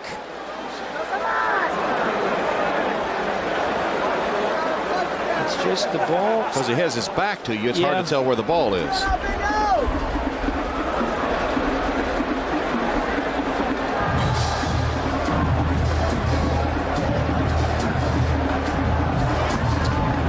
Difficult to tell. Yeah, nothing definitive. Yeah, there. right. It's not indisputable. Yeah, that he didn't get him, right? See, the ball's in his left hand. I would guess that probably crossed. Ball's in his left hand because he's actually sits on the goal line. And here's the man who made the touchdown call right on the goal line at the top of the screen. Yep. And he sees the front side where we're seeing the back side. Yep. Decision has been made.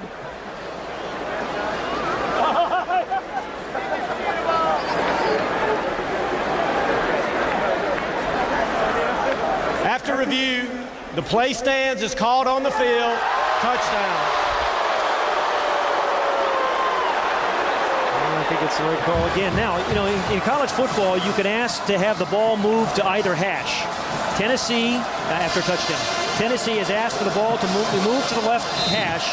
Oftentimes, they do that so you can use that 2/3 of the field to the quarterback's right to have him roll out, run or pass. Two-point conversion to tie the game. Ainge is in the shotgun.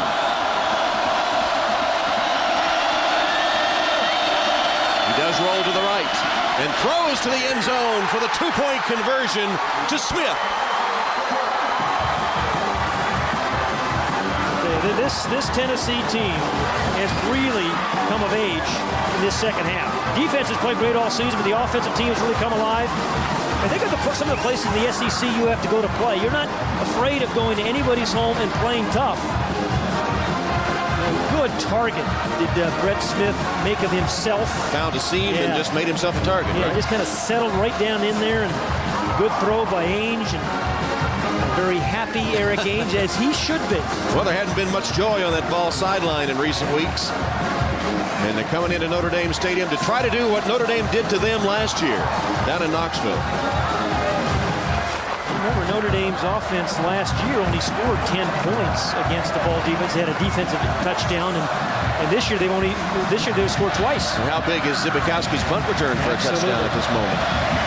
Absolutely. There's a guy, Brett Smith's got a touchdown, caught a two-point play. Got a good ball game coming on. It's going to be a good fourth quarter. 5 minutes into the second quarter, Zibikowski's punt return for the touchdown put Notre Dame up 21-3. Tennessee scored 18 straight. You know, and Tennessee could have collapsed. You know, they got a lot of turmoil, a lot of things going wrong with the team, and you know, give Phil Fulmer and the staff some credit. They kept this team together. They kept fighting, and tie ball game. Wilhoit kicks off. Horde from the 10. DJ Horde dropped around the 15-yard line. And the quarterbacks today. Well, you know, Brady Quinn got off to that great start, but boy, Eric Ainge has had a real nice second half. Played well actually late in the second quarter too. So he started the year as a starting quarterback, did Eric Ainge, and you know, he's played pretty doggone well today. And they're looking to have a starter, right? Just that one guy who can be your quarterback and leader for not only the rest of this season, but 2 more to come. Maurice Stovall's been pretty quiet, other than that, you know, the remarkable touchdown catch he made. He haven't thrown the ball his way much. Only that was his only catch of the game. Notre Dame starts from the 25. Quinn under pressure. Nearly threw an interception. Woo! That was close for Brady Quinn as Simon had his hands on it. Kevin Simon is, boy, you know, he said to us yesterday that this is like a bowl game for us, the way we've played. Number 2, the middle linebacker. Brady Quinn under duress again, trying to find a way in his pocket. A leaping gatherer, number 44. And a terrific play by the middle linebacker, Kevin Simon. Kevin Simon can blitz, he can play the run, he can play in pass coverage. He does it all.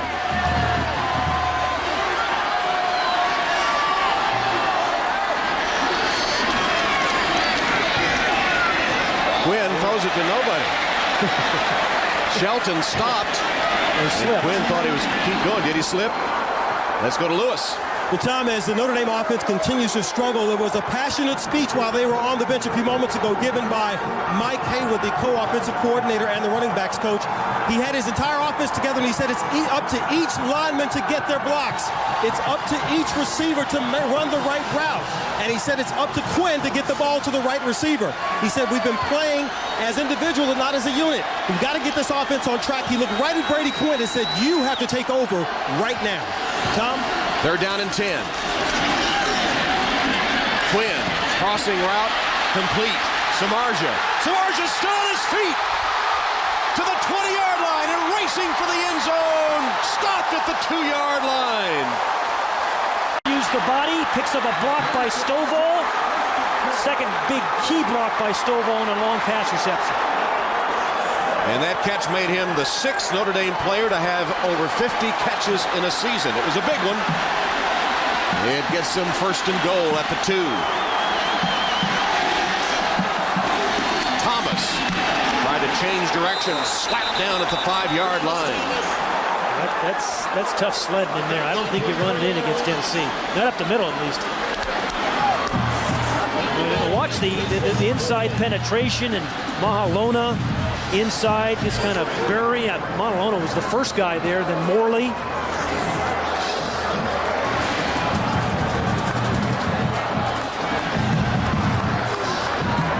First time that the Irish have been in the red zone today. Well, they've been in 31 times prior, and they've gotten 24 touchdowns, so they're awfully efficient down there.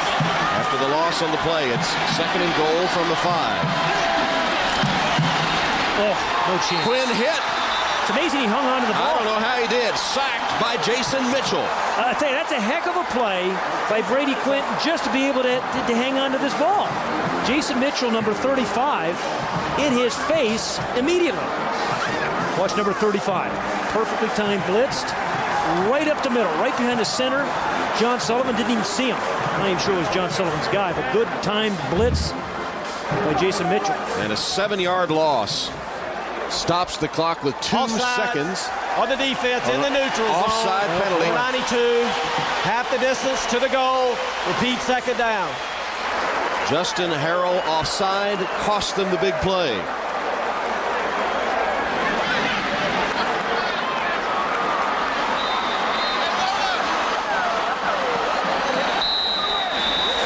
And once the clock is restarted, as it is, it'll bring the third quarter to a close. Here's the key offside. Well, they said he was in the neutral zone. In the neutral zone, right.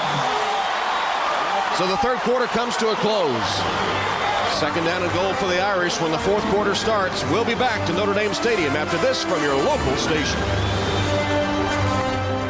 Let's go back and take another look at that penalty. Justin Harrell getting off the ball a little too quickly. They call the infraction on him. That was the penalty, and it prevented really what would have been a third and about 8 yards. Instead, it's second and goal.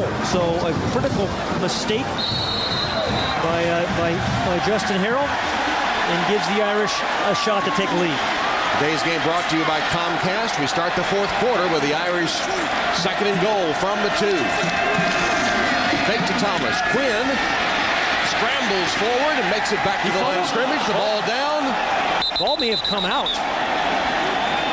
And the Irish recovered. Got it. Yeah. Well, I'll tell you, Brady Quinn is taking a couple of shots and took one right there. Man, wow. This is as good a defense as I've seen this year, too. Okay, they're trying to get Schwab in the flat. He's not available. There's the ball out. Raked out, yep. Good defensive play. Jason Mitchell. A bunch of blue jerseys there. I think it was Stevenson, 74, or Sullivan who made the recovery. Brady Quinn checks his wristband for the play call. It's 3rd and goal now from the 4-yard line. Remember, Jeff Samardzija has caught a touchdown in 7 straight games. And he's right there.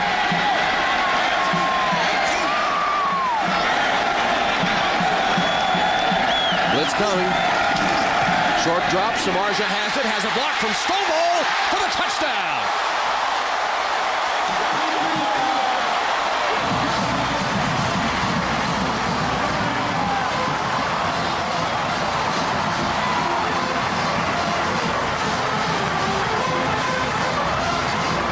Well, Tom, you know, he just becomes a big old running back. You know, you want your running backs in the open field? Well, give it to your 6'5", 216-pound wide receiver / running back. A quick little screen. That's the 3rd time they've run it. Once it was a backward pass for a fumble, but he catches that one and pulls his way to the end zone in an Irish lead. Fitzpatrick extra point is good. Samardzija extends his Notre Dame record with a touchdown reception in 8 straight games. But I tell you, Charlie Weiss knows how to use his people. Well, we met Jeff Samardzija on the halftime feature, and he has come through big time today. The last touchdown catch, his 12th of the season, which sets the Notre Dame record, breaking the record of 11 by Derek Mays set back in 1994. And for the Notre Dame offense, their first offensive touchdown since 5 minutes were left in the first quarter. Samardzija over 125 yards in receptions on 7 catches and that critical touchdown. Fitzpatrick with the kickoff. Yancey takes it at about the 7. Runs it out to the 29-yard line. And Jeff Samardzija, what a season he is having, epitomized by for the touchdown. Jeff Samardzija. You know, now for Eric Ainge, this is where quarterbacks really earn the respect of their teammates. On the road, down by 7 in the 4th quarter, trying to bring your team back. Fakes and then rolls. Ainge thought about running, instead throws it to the grass. Phaeton, I guess, was the closest man, and well defended by Ndukwe.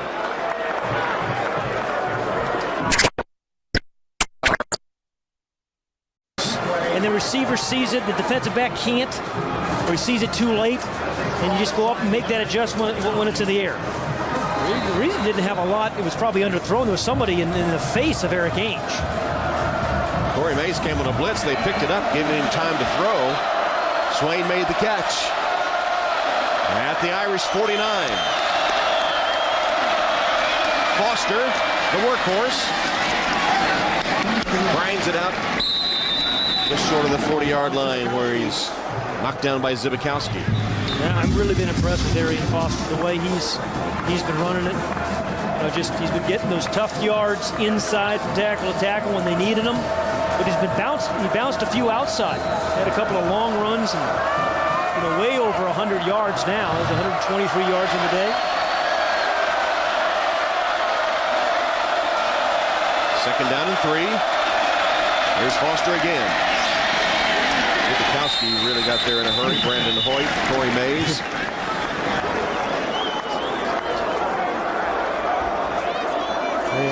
Notre Dame's defense coming up with the 3rd down play. They've been awfully good in 3rd down defense in the 3rd quarter. Teams have only converted 10% of the time. 4th quarter. Who digs that stuff up? Well, I've been working. I stay up late.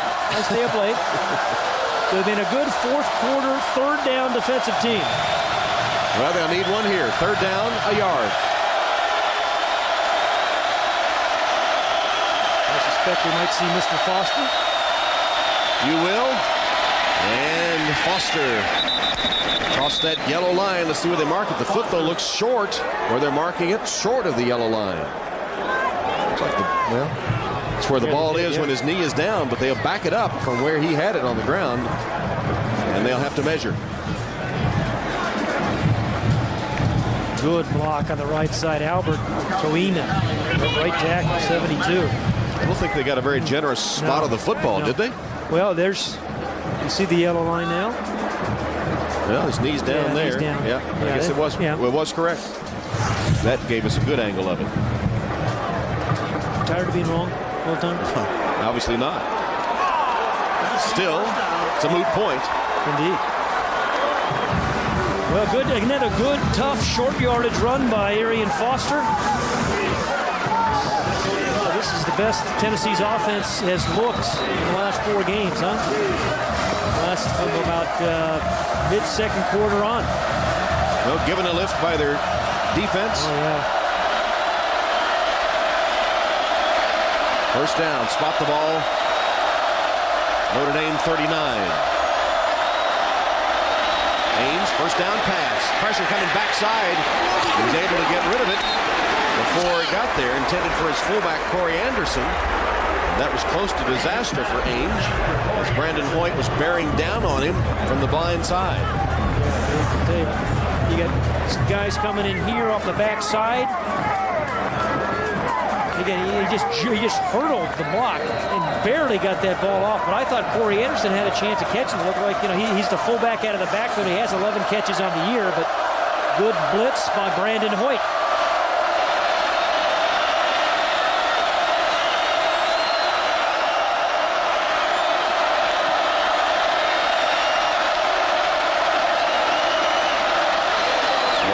Throws an interception, picked off by Wooden.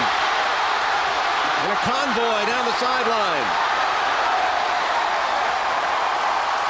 He covered it pretty doggone well. And Ainge never saw him break off and step right into that passing lane as Hannon continued on a couple of steps downfield. So it's up to that Tennessee defense now to try to stop Notre Dame. Darius Walker pulled down by Gaither.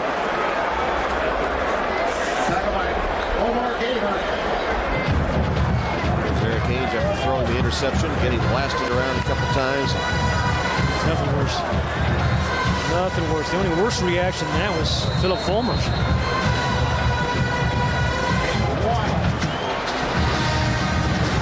Had a rough year for Philip Fulmer and the Vols.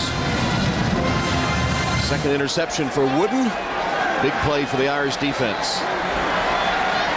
Second down and 9.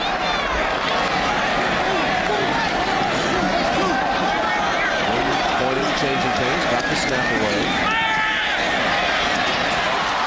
And a one-handed juggling catch by Anthony Fasano. Oh my. Roommate to roommate. That thing had some steam on it. Put a neck brace on after that injury, did Fasano. This is a gain of 10, Pat. Yeah, one-handed stab, just a fireball. You've seen Larger do it. You've seen Fasano do it. Maurice Stovall with a real good touchdown catch. A good block by Maurice Stovall. So that's at least 3 of them. Boy, yeah. Things happen when your wide receivers make blocks downfield. Brady Quinn says, woo! How did he make that catch? He might have to buy his roommate a pizza or something tonight. Walker dancing to no avail. Jason Hall not fooled by the antics of Darius Walker. Jason Hall's had a good year for the Volunteers, hadn't he? And we had a chance to talk to him this week. Great high school athlete.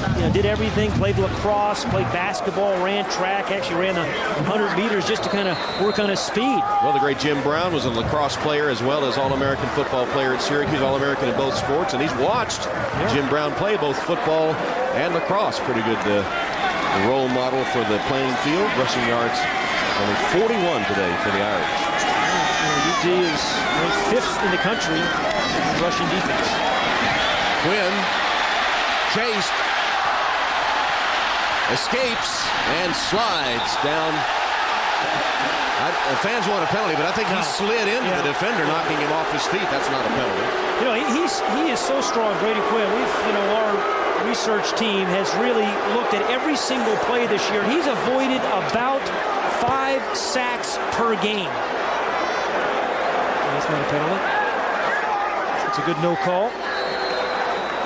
But he's just such a strong guy. 6'4", 230 pounds, presence in the pocket, but really, really strong as well. So you see how he bench presses, he can squat it, he can clean and jerk. I'm not sure what the clean and jerk is, Tom, but I know it's something these guys do these days. But I want to tell you, this is one big old guy who's just becoming he's had an All-American season, really. Quinn's pass to Stovall. Immediately dropped by Wade, but the pass complete. About a 5-yard gain. And so 4th down. And Fitzpatrick will come on to attempt a field goal. Guess who's holding? Who'd you have holding? How about Samardzija? Strong hands. Yeah, no, really. Fitzpatrick has hit 7 of 9 field goal attempts this season. There's Samardzija, the holder. What a pair of hands in college football. I want to see him. 36-yard attempt. Fitzpatrick's boot on its way, and it is good.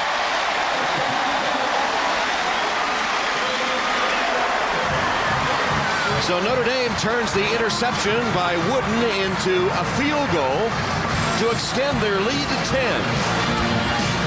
Fitzpatrick makes good out of the hold from Samardzija. And with 7:47 to go, it's a 10-point Irish lead. And the Irish just upping their lead to 10, 31-21. Fitzpatrick to kick off. David Yancey deep for the Vols.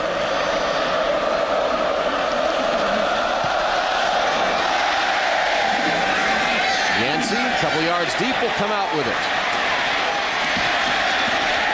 Met and dropped at the 17-yard line, where Tennessee will take over. As we take a look at our Comcast defensive play of the game. Which one are you going to choose, Tom? How about Ambrose Wooden? Yeah, it's a pretty good choice. Ambrose Wooden, who has been really played solidly all season long with the biggest defensive play of this game thus far for the Irish. He turned that interception into 3 points and a 10-point spread. There's a guy, we interviewed him a couple weeks ago, and he walked into the room. You talk about a guy lighting up a room. And just a brilliant guy, good guy to talk to, really good student. And he was talking about, hey, how school comes at you just like football does here. It's tough in the classroom and on the athletic field for him. Delay a game penalty. That's not good after. Yeah, before the snap, dead ball, delay a game, number 10 on the offense, 5-yard penalty. First down. Which shouldn't happen after a return of a kick, right? Right. Tennessee came back to tie it, but then Quinn and the Irish. Look at that Samardzija up there just saying, give me one more shot. One more chance, please. He's going to Washington to lobby as a future career. Ainge with a fake. Given time, his pass nearly picked off by Wooden again. Peyton, the intended receiver. Ambrose Wooden playing that zone defense. Nearly. Oh, well, if he didn't get his hand on it, he catches it and scores, right? Yep. Second down and 15 upcoming for the Volunteers. With Ambrose Wooden, he had his backpack with him. Remember, he said half his backpack was all books, the other half was his playbook. Why did the clock run? After an incomplete pass, it shouldn't.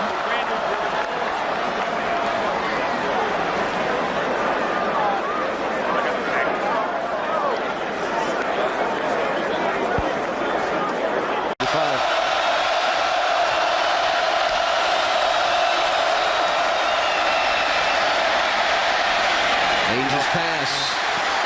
Crum defending for Notre Dame knocks it away, intended again for C.J. Peyton. Yeah, Maurice Crum's father was a linebacker at Miami, and he grades them every week after a game. And, he's going to give him a pretty good grade for this game.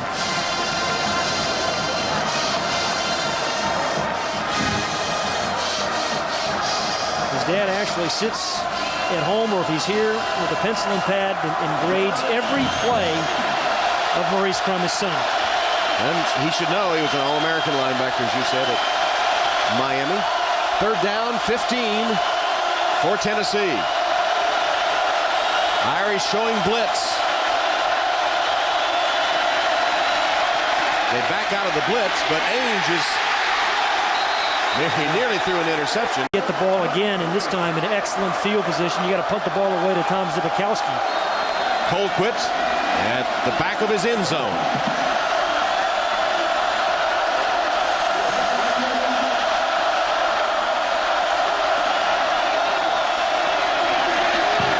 No pressure on him. He kicks it very high, not too deep. Zbikowski finds another seam. Zbikowski caught from behind at the 20-yard line. He was about to go one-on-one with Colquitt again, and you know who was going to win that battle? 42-yard punt, then Zbikowski returns it 27 yards. You know, it's not too often you see strong safety types with this kind of moves and power. I mean, he's very, very decisive. You know, he makes his decision, and he just goes. Green caught him from behind to save a touchdown. Good move there. Talked about him playing some high school running back, some high school quarterback, Golden Glove boxer. So, great field position for Notre Dame at the 20-yard line of Tennessee. Threatening to send the Vols down to their 4th consecutive loss. Thomas was twisted around and twisted forward. Marvin Mitchell, the tackle. Ainge on the phone. But if Notre Dame scores here, time will be running short for the Vols. We tick down inside 6.5 minutes.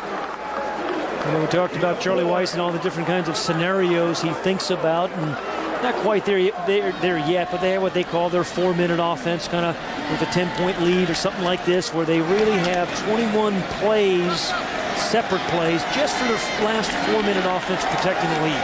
Most of them kind of runs, play action, possession passes. Thomas, and a nice move at the line of scrimmage. Burst free inside the 10-yard line.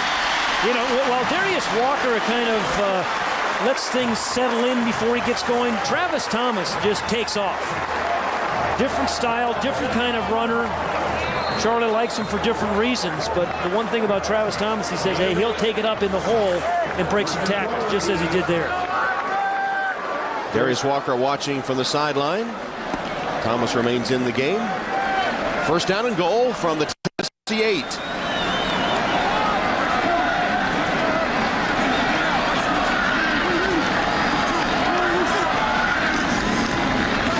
Slipped to Thomas and given an extra half second to recover. Tennessee is all over him. You know, we talked about all the things that Brady Quinn is doing well. Now we're just talking about managing the game. That ball wasn't snapped until there was 1 second left on the clock, so he's doing everything. He's certainly throwing the ball a heck of a lot better. He's actually running the ball as a designed runner, sometimes in scrambles. But I think most importantly, Tom, that rising confidence, the way he manages the game and handles himself. And Charlie Weis says, I want my quarterback, everybody to look in his eyes and know he's our guy. Well, just talking to Brady Quinn yesterday, he was much more relaxed and much more confident. No other way to say it than in previous years. Success has something to do with that. Throw the fade for Samardzija. Out of bounds. Why am I surprised when he misses me? Incomplete pass intended for Samardzija against Inky Johnson. Kind of a lazy little fade. Yeah, you know, he had it momentarily that Johnson got. Yeah, give him a good job. He raked it free. Good play by Inky.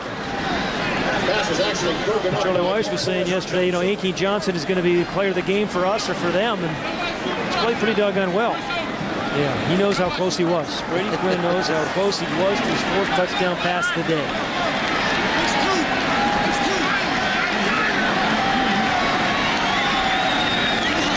Good play, out of the way. Complete to Fasano. Thrown back by Gaither and others in the Tennessee defense. Mitchell seemed to be a bit shaken up. That's Xavier Mitchell. Last tackle made by Gaither.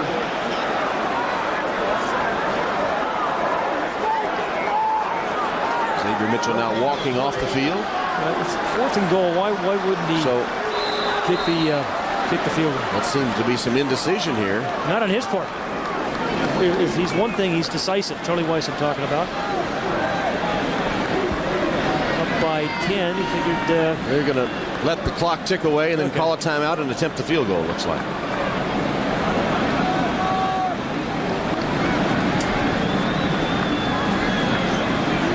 And Quinn had it timed perfectly, calls the timeout, and lets some seconds tick away, and clock stops at 4:06.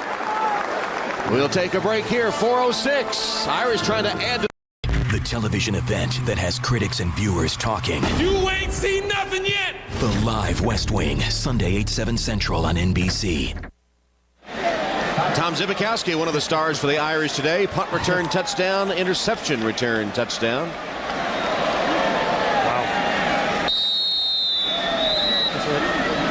Touched the ball 4 times and has 2 scores. Is that right? That's a pretty good percentage. 20 points by Notre Dame in that 4th quarter. Morley settles under the Fitzpatrick kick. Breaks it to the outside. Pretty good return beyond the 30-yard line. A return of 31 yards. Let's go back to that touchdown. This is Swain up. Richardson's played, their number 30's played really stellarly. 3 interceptions on the year, some good blitzes, and Ambrose Wooden, I think, has been the biggest surprise of all. Stellarly a word? I think so. It is now. Ainge finds Hannon. Wouldn't hit him right away.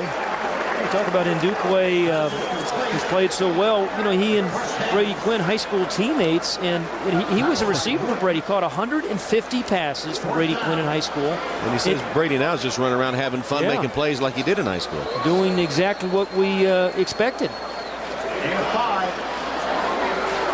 So on 4th down, Tennessee in punt formation. David Grimes is deep this time.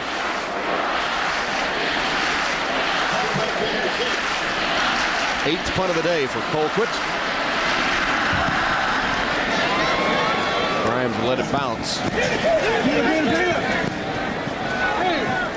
And down just short of the 20-yard line. Well, a lot of firsts this year for Notre Dame in this sort of dramatic turnaround. The last time they won the national title, 88, the Heisman, 87. Finished in the top 10 in 93. They could do it this year. And a bowl victory, 94. With the victory today, they'll keep their drive for the BCS alive. They need to have 9 wins and finish in the top 12 in the BCS standings. And they may need some help from some other defeats of those in front of them. David Wolke in at quarterback, replacing Brady Quinn. Hands off to Schwab. Well, Tom, you thinking back about that graphic, I mean, you could make a legitimate argument that Brady Quinn should be considered for the Heisman race this year. He's had that kind of year, right? Yes. You know, they'll be in a bowl game. Should finish a top 10 in my estimation. And the way they're playing, they're going to be tough to beat in a bowl game. So they're going to have a. And that guy right there may be the leading Heisman, candidate next year in preseason. Meanwhile, his replacement, David Wolke, getting a chance to play against the Vols. Wolke, born in Nashville, Smyrna High School. And directing Notre Dame over the last couple of minutes. Schwab again as we roll inside 45 seconds.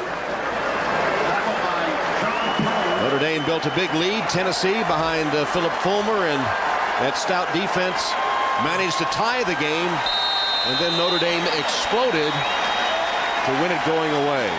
They did it with offense, defense, and special teams today. Indeed, Tom. And the only thing for Phil Fulmer is they had that brutal SEC schedule. It gets a little bit easier the last 3 weeks for them, last 3 games. Notre Dame will close out, Tennessee will close out against Memphis, Vanderbilt, and Kentucky.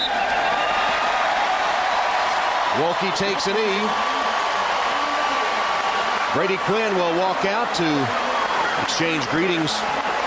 Charlie Weiss gets a shower. Hey, first time I've seen it. Yeah. That wasn't from the rain. And Philip Fulmer and Charlie Weiss. Philip Fulmer somewhat under fire. Charlie Weiss has it all going for him at the moment, just getting the 10-year contract extension. There.